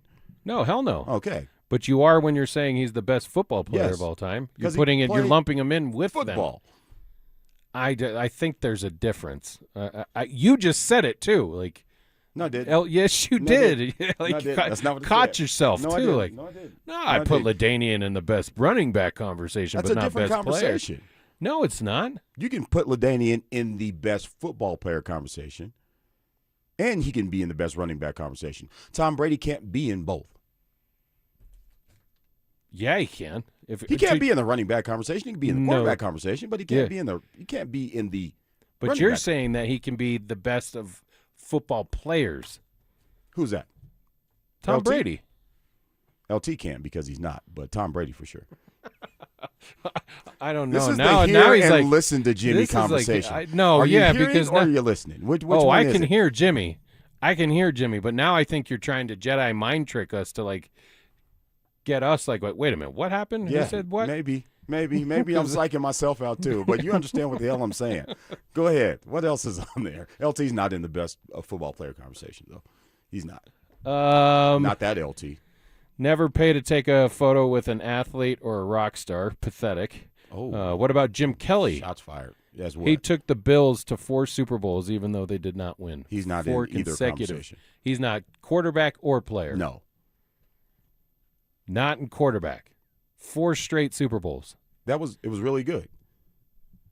Fran Tarkenton took the Vikings to a lot of Super Bowls as well. Terry Bradshaw took the Steelers to 4 Super Bowls. You won them. You're having that conversation about Franco Harris, Joe Green, Ham, Which and the conversation? Steel Curtain. You're talking about what was the heartbeat of that team. Franco Harris, that was that day, and the Steel Curtain. You're not talking about Terry Bradshaw being the heartbeat of that team, even though they went to 4 Super Bowls and won them. Yeah, that's cool. Who talks about Terry Bradshaw? As being what? Anything. Best football player or best quarterback of all time? Nobody. So why are we talking about Jim Kelly? Well, you don't think Jim Kelly was a better quarterback than Terry Bradshaw? He took his team to 4 Super Bowls. I know. That's what I'm saying. Yeah, I think Jim Kelly's better than Terry Bradshaw, but they're both not in the conversation. Neither one of them's in the top 10 in my opinion. All. But So Jim Kelly's closer. Jim Kelly's closer. Jim Kelly's closer. For sure, I'd agree with you on that. I think like for him to have gotten to 4 Super Bowls that's a feat in its own right. But to have no success with it, I think, is the detriment. This goes all back to the conversations that we have locally here on what impacts a legacy more, and it's championships. Maybe. We had the debate, was it last week that we did if Jokic only wins one, how can he be considered one of the greatest of all time? Maybe. But you have to also remember that Jim Kelly, one, they should have won the first one. Two, played with Bruce Smith, Thurman Thomas, Andre Reed, and James Lofton. And all of those guys are in the Hall of Fame. Forgot Daryl Talley, Cornelius Bennett, Mark Kelso, just Steve Tasker. Like, we can just keep running it down. But we don't have time. We got to get to a break. When we come back, do we have a debate? Do we have a battle here? Do we need to debate this more? With a little bit of, B-Rabbit, turn that up in my headphones. We'll do all that. They're coming up next. They're back. Our free limited edition Training Camp 2026 t-shirts. We currently have drops at various Santiago's Mexican restaurants across the metro area. Limit one per person while supplies last. For more details and to find the location nearest you, head to DenverSports.com/shirt. When you see this in your kitchen, The stainless steel fridge is covered in fingerprints. you hear this. Leslie, people are going to think you were raised in a barn or by wolves or raised in a barn by wolves. Fortunately, Wyman Stainless Steel 3-in-1 cleans, shines, and protects to give you the best shine. A spray and a wipe will have your fridge shining like a mirror. Wow, my fridge looks brand new. Your fridge looks amazing, Leslie. Sorry, I was being a little dramatic earlier. Your kitchen says a lot about you. Let it brag with Wyman. Progressive knows it ain't easy navigating the open plains of home insurance, but there is one man who can help tame that wild herd of options. The Home Quote Explorer. Note, Progressive's Home Quote Explorer is not a real person, but an online tool that lets you compare home insurance. He's the type of fella who helps you decide on the right insurance, even if it ain't with him. Again, not a person, just an online tool that helps you find great home coverage. A real pioneer. Okay, fine. Just do the thing. Progressive Casualty Insurance Company affiliates and third-party insurance. Comparison rates not available in all states or situations. Summer should be a time of joy for children, but Wish kids often miss out due to their illness, creating a dark chapter during a time that should be filled with sunshine and memories.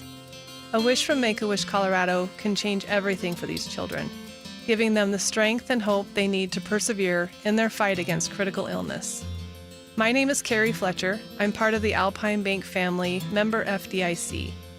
Today, Alpine Bank hopes you'll decide to make a life-changing impact in the life of Colorado Wish kids by supporting Make-A-Wish Colorado. There are currently more than 450 Colorado kids with critical illnesses who are waiting for a life-changing wish, and 110 more kids will be diagnosed this summer. You can help make their wishes come true. Visit wish.org/Colorado to help Make-A-Wish Colorado grant some memorable wishes this summer. On BritBox, there is a place where stories twist like cobblestone roads, grand manners hide secrets, and stakes are higher than seaside cliffs. Find places worth getting lost in on BritBox. Watch new series like The Other Bennett Sister from the world of Jane Austen and A Woman of Substance starring Golden Globe winner Brenda Blethyn. If you want to get away, you're in the right place. Stream the best of British TV on BritBox. Free trial at BritBox.com. From the FIFA World Cup to competitive business environments, grand ambitions lead to game-changing achievements. At Bank of America, we're there to support businesses at every step, providing insights and expertise to help you gain an edge. He shoots, he scores! What would you like the power to do? Explore winning business solutions at BofA.com/gamechangers. Bank of America, official bank of the FIFA World Cup 2026. Hey guys, it's Mark Schlereth. I just made one of the best decisions of my life. I got rid of my glasses. I went to Cutarelli Vision and had refractive lens exchange, RLE. I wore glasses for distance vision, but I got to that inevitable point in life where I was always needing those reading glasses just to do about anything, and half the time I couldn't find them. Seeing menus, texting, reading my computer, or studying film, it was a struggle. But now I see the world perfectly near and far without any glasses thanks to Cutarelli Vision RLE, the perfect permanent solution to spending your good active years not needing reading glasses. And here's the cherry on top. You'll never develop a cataract. Dr. Cutarelli is Colorado's most experienced with over 90,000 vision correction procedures. You can trust him to know if it's the right time for you and RLE. Schedule your free Zoom consultation at ColoradoRLE.com. Cutarelli Vision, RLE, no readers, glasses, or contacts, or cataracts. ColoradoRLE.com. Wake up, wake up, wake up. Rise and shine, Colorado. Good morning, Vietnam! The sports world never sleeps, and neither do we. Why don't you wake up and smell what you shoveling? So here's Kyle, Reese, and Marcello Romano with your wake-up call. Just a wake up, wake up. 9:30 on a Sunday, time to wake up and reset. We've had a lot of fun today talking Broncos stuff, talking positional battles, talking about players versus actual position, if you can defer. I also have some bad news, like something that I was hopeful was going to happen, and I've been kind of asking for it for the past 2 seasons. Seems like the final nail has been put in that coffin, Kyle, and that is Alvin Kamara is not coming to Denver. He has reworked his contract to remain a Saint, and this from his agent. Alvin's goal and the team's goal was for him to remain with the Saints and retire a Saint. Yeah, that's one of those situations. Agent Brad Chicala He told must the just NFL. love New Orleans. I don't get it, dude. Don't you want to win? Who, me? No, if Or you're him Alvin? at that point, like, don't you want an opportunity to win? It doesn't sound like it. But listen, I think he's Tyler comfortable. Shuck kind of surprised a lot of people for his level of play. They also signed Travis, don't call me Etienne in March. So they're not in a championship conversation. And I always thought it would be a great fit just because of his history with a guy like Sean Payton, but it's not going to happen. Yeah, like I said, he just loves the city. There's something about him that makes him want to stay down there. I don't know if he's not even from that part of the country. I just it doesn't make sense. But the money's right. Where'd Kamara play his He's college appreciated. ball? He was at Tennessee and Alabama. But Tennessee's where he finished, right? Where we finished. Yeah, Alabama first. Yeah. And then he even grew up in Georgia. Man, and just imagine that running back room with all those guys in it, Alabama. But you could say that about every position at Alabama. By the way, did you guys see Mac Jones at this tight end thing? Where he was doing all those funky Yes. movements? Yeah. What's going on with You want Mac to talk about Jones, another not impressive-looking player. Mac Jones? Yeah. Dude, Dad do you know what I'm bod. talking about? This footage of him at that, I forget what it's called. It's like Tight End University or... Yeah, exactly. That was Kittle's. Yeah, well, Yep. Kittle put it on. Yeah. Like all the tight ends are out there. Kelsey was there right before he got married. I think Taylor even made an appearance before they got married. But nothing else the to big do. story was Mac Jones looking like he was tripping on something, dude. Maybe that's just his personality. superpower. He looked like a dude that was listened to yacht rock radio and was just off the boat, but was able to throw a football a little bit. Craziness. Hey, man. Got to have something wrong with you to make it at that level. Not as a quarterback.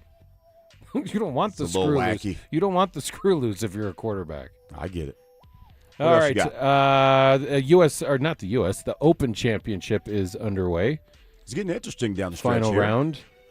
Yeah, Scheffler made a push, dropped a couple, now he's at 7 under. Burns was leading at 10 under. I think he's 2 over through the day. How much do you want an American to win the Open Championship? Does Who it won the matter last to you? time? Yeah, that doesn't matter to me. It's open, ain't it? Huh? It's open. Yeah, but it's overseas. Yeah, I It's get it. their championship. I get it. But I don't know if there was going to be a parade or something. They'd come back to the States and, do something about it. But no, they'll just play golf somewhere else next weekend. So And what would you pay to go on a European vacation where you got to play a place like there, like Royal Birkdale? now we're talking. You're talking about paying to take pictures with Floyd No, Mayweather. no, Now we're that talking. That was a Becker question, not mine. That was you. Yeah, I mean, yeah. But it's he's just going doing along his with job. the Fanatics Fan Fest. Yeah, I would pay $937 for Jalen Brunson's picture. if I could do. Oh man. The problem is there's people out there that buy it. At one point, there was somebody that bought Luis Gonzalez's gum that he was chewing when he hit that duck fart to beat the Yankees in the 2001 World Series. Didn't we talk about how expensive the tickets were to get into the finals at Madison Square Garden? Yeah. Somebody bought those tickets. That's different, though. How is it different? You're going to actually watch it. You're going to spend $1,000 to get a picture with Jalen Brunson. Spend $15,000 to watch a game? No, I don't have that kind of money. Yeah, I'm just saying. Listen, dude, I'm not. But that is like one of those things where if you have that type of money, you live in the city, you haven't seen it in 53 years. I'm still not paying that money. Even if I had that kind of money, I'm not doing it. So what, the kids don't go to college now? What how much are we willing to put up? I would not do it. If I could do like one of those like Viking cruises, one of those really nice cruises, and stop along 2 or 3 really nice courses, I would pay a pretty handsome dollar for that. I don't think I'd get on a cruise, but I would pay to go over there and play. Yeah, I'm not a cruise guy either. I'm just talking about a bunch of stuff I would never do. So you asked the question. I have zero interest in getting on a boat doing a cruise thing. Okay. Too many bad stories, man. I feel like we're not saying Listen, man, we went this morning, man. We went on that hot air balloon ride like about a month and a half ago. And you enjoyed it. It was a blast. Okay.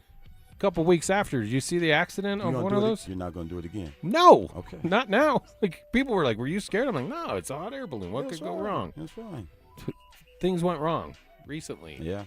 In hot air balloons. All right. Who's it? Kim's leading at 10 under. Cam Young made a big push today. Got to 9. He's done. So unless Kim falls back, Burns is back to, or he's at 8 under. Scheffler's trying to get there. He's on 17. We'll see what happens with that. The World Cup final is today.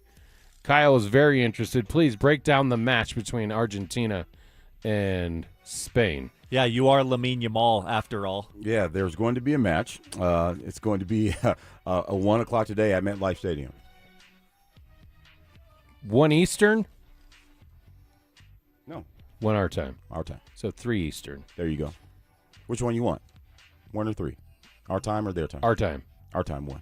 It's our time. That's what I got here. 80,000 fans, going to be on Fox.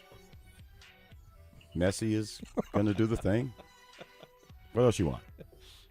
Remember last World Cup final, though, when Mbappe and Messi put on a show? I don't remember that. I do. Yeah, so maybe we'll get something similar today with Yamal and Messi. When was that actually held? Wasn't it like a year and a half? It was 2022. Was it? In Qatar. It seems like it was shorter. I always thought that one was adjusted because of COVID, but am I wrong in thinking that? Where's the next World Cup at? I don't. Did you hear some of the money that was made in these host cities in the U.S. and Canada and Mexico? We're talking billions. Morocco, Portugal, Spain are the main hosts for the 2030. Would you travel to one of those places to see the World Cup? Spain. Sounds like a good time, right? Yeah. Okay. I'll Contribute to the there. economy out there. Be a part of that All $1 billion. Billions. Billions. Line James. Even back in the day. Had a bigger role then, too. All right, we had the debate earlier, and we can kind of fire it back up. I don't know what's going on with Kyle. I think the Jedi mind trick has fully kicked in. Your wife must have fun arguments with you. I can imagine that she has much fun doing that. Nope, probably doesn't enjoy it. You even said when you were walking out of the studio, I had to wiggle out of that one. Why are you doing this? What? What are you doing? I'm being honest, man. No, you don't have to be that honest. I'm telling our people. What happened that I could hear Jimmy, and you had to wrangle yourself out of a... That's not what happened. I still think they're two separate conversations. Bex, did he not say that? I might have said that, but I still think they're two different conversations. No, you were saying... Best positional player and best football player. All positions are included in the best football player conversation. Yes? Except quarterback, according to you. Yeah, according to me. That's Okay. what I see. Now And I'm I'm lost. saying If all positions are considered, I mean, you could say Adam Vinatieri is one of the best football players of all time then. You could. I'm just not going to. But I'm not going to say that he's excluded from the conversation. I don't even have to worry about it because he's not. He's not in the conversation. No? I feel like I'm taking crazy pills. I don't even know what he's talking about anymore. No, don't do this. Don't do this. Did you just say that you needed to separate it? No, I didn't say that. You did. No, you said it was two different discussions. I said I can have two different conversations. See, this I'm not guy's crazy. excluding any one position because of the position. You're cut for time. Saved by the clock again. Oh, man. That's not what we happened. We got to get to a quick break. When we come back, we will do a little crosstalk with the judge, see what he's got going on for his show. Oh, he's still talking. He's still coming up next. Jalen Waddle's here. Davis Webb's calling plays. The defense that reached the AFC Championship is back. But the number one storyline at Broncos training camp starts and ends with Bo Nix's ankle. Are you positive that ankle's broken? Is he fully healthy? And what does that mean for Denver's Super Bowl hopes? Denver Sports 104.3. The Fan.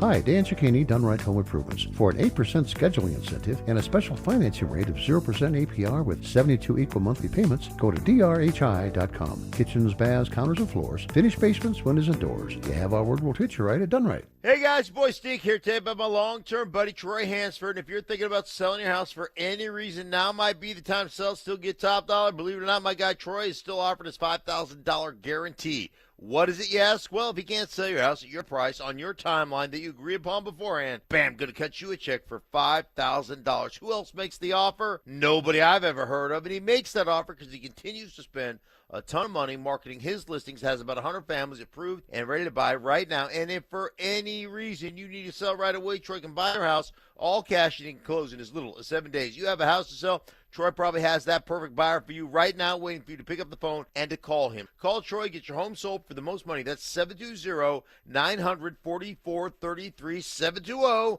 720-944-33. Troy Hansford of RE/MAX Professionals, a Colorado licensed broker. Some restrictions do apply. Want to sell your house? Then call my buddy Troy, 720-900-4433. Well, Lorenzo, the pitch looked good. Yeah, so green. USA keeper was decent enough. Didn't have much to do. 99 minutes. Not a single goal. Well, Bet365 sure came through, though. I bet $10 and got $150 in bonus bets, just for signing up. At least someone scored. Bet365. Winning is everything. Gambling problem? Call or text 1-800-GAMBLER. 21 plus only. Must be physically located in Colorado. T's and C's apply. In-app only. Don't care for my local hometown team, ROX Rocks Heating and Air. Don't get fooled by out-of-state private equity corporations that are buying local HVAC companies, offering higher prices, bad service, and shady sales tactics. Don't trust your home to someone out of state when you have the best company right here in town. ROX are experts in local energy rebates and tax credits to save you money only at ROX Rocks Heating and Air. Now play that jingle. HVAC service, installation, repair. ROX Rocks Heating and Air. Switching your account numbers is hard. Being forced to switch, even worse. That's why at Belco Credit Union, we want to pay you to switch. From June 1st to August 31st, we're offering a $300 bonus when you open a new checking account with a qualifying direct deposit of $500 or more. They changed your account number. You can change who you bank with. Go to belco.org/switch for full offer details. Insured by NCUA. Membership eligibility required. Conditions and restrictions apply. Belco.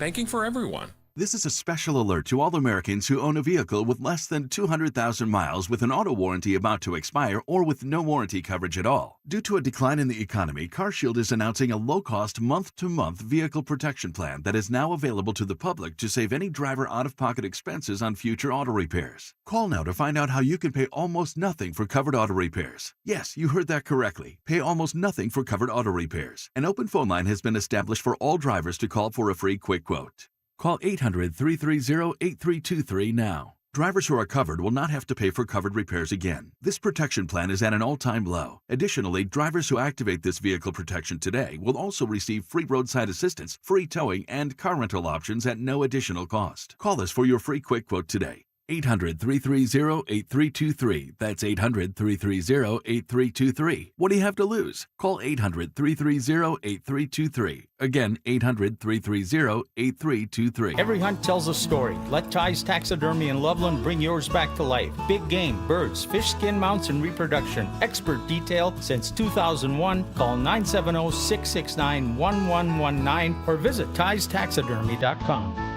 Denver Sports 104.3 The Fan presents Kyle Reese and Marcello Romano. Life, I wonder. I don't know. Imagine smoking weed in the street without cops harassing. Imagine going to court with no trap. Lifestyle cruiser blue behind the waters. No welfare supporters. More conscious of the way we raise our daughters. Days are shorter. Nights are colder. Final segment. Fan Weekends. We get ready to hand it off to the judge and Dan Jacobs. What? You remember that song? Oh, yeah. Classic. Yeah, if I ruled the world. Yeah. Yeah. If you ruled the world. If I ruled the world, quarterbacks would be in the conversation of greatest football players of all I time. didn't know I struck such a strong nerve, dude. We just spent the entire break with you still. One, you stormed off this show. You went Irv Brown. Just walked off this show.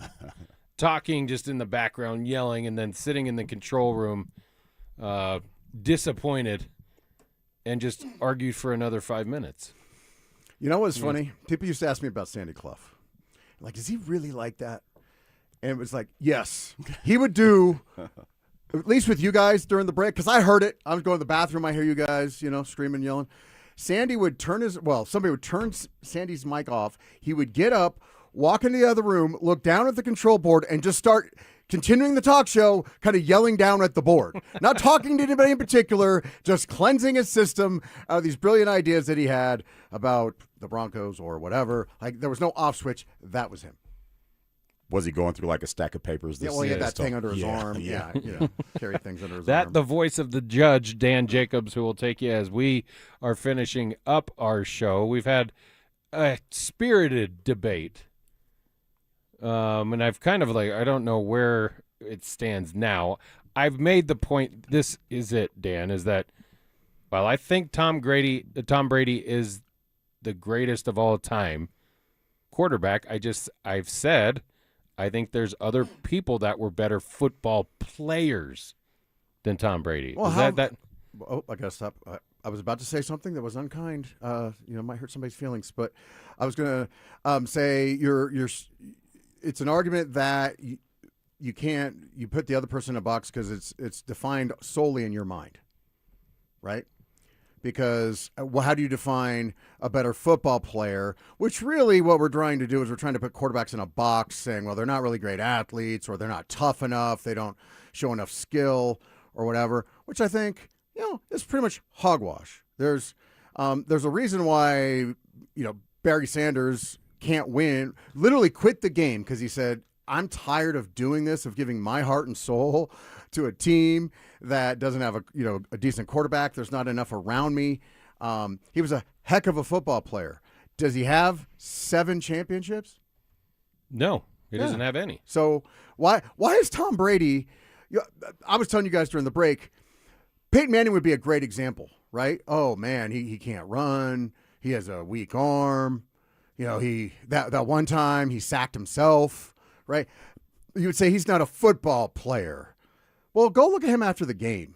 The hits he takes, the toughness it took just for Peyton Manning to get ready to play on a weekly basis and to wind down from playing on a weekly basis. Was that because he wasn't tough? He wasn't a gritty football player? I don't think so. I think he was pretty darn tough. We don't think that way because he was such a joy to watch. And they were subjected to the same physical punishment, if maybe not more, than anybody else. Right. Because you're the target on every single Somebody is trying to hurt you. If you're playing against Sean Payton teams, trying to end your career every single time, every single play, because you touch it every single offensive snap. Not every running back can say that. Not every tight end can say that. Offensive linemen can kind of say they get hit every time, but they have a target on their back every single time. Now, are they overly protected in this era? probably, but that doesn't mean they're not football players. How are you defining football player, Cello? I'm saying, like, if you're out on the schoolyard and you want to build a team, like Barry Who are you Sanders, picking first? Barry Sanders. You're picking quarterback first. You're not picking running back first. You're picking quarterback first. I'd have to see Barry Sanders throw a football first. Uh-huh. Come on. Which would mean he's probably the best athlete on the playground. And so I think Jeremy sums it up best on the text line from Jeremy in Orlando. You guys are both being clear in how you see things. You just see things differently. Like, That's I can very hear nice Jimmy. of- that's I can very hear Jimmy. nice. Honestly, sometimes I agree with player/quarterback are different, but also understand that QB is the most important position, so also can be the best overall football player. Honestly, depends on the day, but he still hates Brady. Would you have the balls? That's pretty good. Would you have the balls to walk up to Peyton Manning and say, "You're not a football player"? I'm not saying they're not football players. You're missing. What do you mean? You're not a great football player? You're not the best football player? I'm saying Peyton Manning would probably even tell you that. He would not. Yes, he would. Well, he would be gracious, right? But for you, you would not have the stones to go up to him and make this argument to his face. Why? Because it's incredibly insulting to the most important player on the field, and you would not say that to all-time greats. I know you wouldn't pay to go see him, right? Because that, by the way, that's a great topic. I'm going to be talking out later in the show. Good job by you guys. But it's insulting. It's like James spinning, well, I called Bo Nix right-handed Tebow as a compliment. No, you didn't. Mm-hmm. Bo Nix is never going to take that as a compliment. And saying that quarterbacks kind of get kicked down the list as far as football players, that is insulting to John Elway. Is John Elway a football player? You love John Elway. Oh, so John Elway's a football player. Why? Because he's a better overall football player than Tom Brady. Now, as a quarterback, no. Like, listen, dude, you're talking about a position that gets wins and losses. They are separate, and they have like their own fraternity. It's different. They're viewed differently. They're protected differently. All of these things are true. So it's not that far-fetched for me to say I think it's a different category. That doesn't mean they're not football players either. But I think if even you asked Peyton Manning the truth, like, hey, who's a better football player, you or LaDainian Tomlinson, I think Peyton would probably say that. But if you ask him who's a better quarterback, hell yeah, he's going to put himself at the top of the All list. right, so if I said, Cello, I love you, I love working with you, you're not a real man, but you're a heck of a nice guy, and you're the best guy I know. Now, you're not a man, but that doesn't, I'm not insulting you. Of course you would take offense. And I'm not saying that. I'd say step your ass outside, Dan. There you go. Let's find out what kind of man I am. Yeah. Let's go. All right, Kyle, you're being oddly quiet right now. I don't have to say anything because it's one of the few times that the judge has come in here and substantiated my case. So I'm good. I don't think so. It's all good. Like I said, I understand what you're saying. I just don't agree with it. And I think I'm Jeremy actually more Jeremiah? surprised that it's coming from you as a football coach and a former player that it doesn't seem different to you. I didn't say it wasn't different. Okay. I just said I can sum it up this way. You can say this is the best tackle, this is the best guard, this is the best receiver, this is the best corner, and then take all of those guys and say, now give me the best football player. And you can do it for every single position. Now, I would agree with Cello, the best football player in history doesn't have to be a quarterback. No, it doesn't have Barry to. Sanders could be if he literally were, but he's not. He's not better than Tom Brady. He's not better than. That's all I'm saying. That's all I'm saying. I'm not going to kick Adam Vinatieri out the room just because. Yeah, you are. No, I'm not. Kickers are people too. Yeah. So I would agree with you there, Cello. But I think they all get ranked together. And if you're a better football player, that's fine, right? But I don't think Barry Sanders is better than Tom Brady. If he was, he'd have 7 rings. So then yours is based on championships. Then. Well, that's a huge part of the conversation.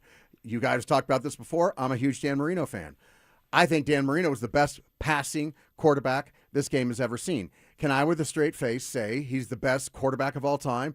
No, it's silly because he doesn't have championships. Now, if Patrick Mahomes gets to 5 or 6, can he still be the all-time GOAT over Tom Brady? I think he can. So, but you have to have enough to be in the conversation. And when you have 0, you're not in the GOAT conversation.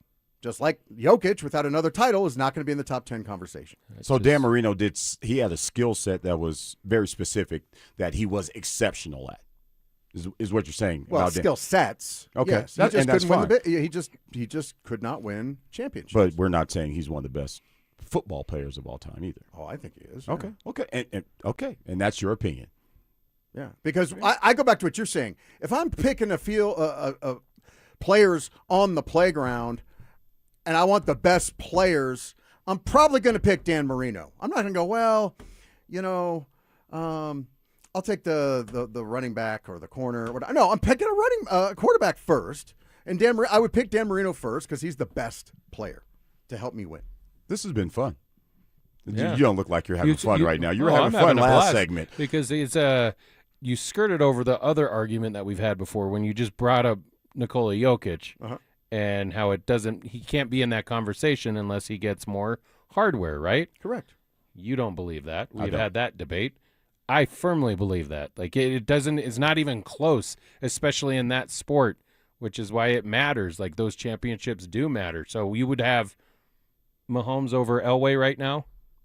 Hold on, I'm trying to figure out how Dan Marino could be in the conversation then.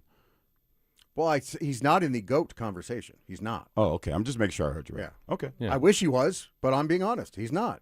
For that reason alone. Yeah, but by the fact that there's Patrick Mahomes, Tom Brady, Joe Montana. By the way, Joe Montana said he is the best quarterback of all time. A couple years ago, he said Marino's the best. He gets overlooked. That's the one flaw with Joe Montana. What he said about Dan Marino. That's it. Graciousness. But I'm not going to lie to you. He's not a GOAT because he couldn't get it done. Not even once. What you got for us before we get out of here? Should Nikola Jokic face backlash for being a greedy you-know-what and wanting to maximize his talents in the marketplace? Is that greedy? By the way, does he have a responsibility to kiss LeBron James' booty? All that and a lot more coming up. Well, I think a call was warranted. I don't know if one was made, but Dan will break it down for you. For Kyle Reese and Alex Becker, it's Marcello Romano. You've been listening to Fan Weekends. Dan Jacobs coming up next.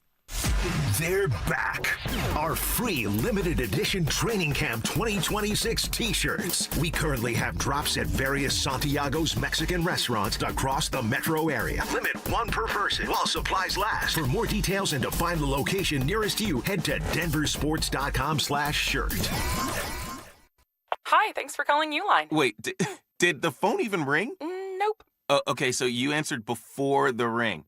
But now you're going to put me on hold, right? We don't do that here. We're real people answering the phone, ready to help with your order when you are.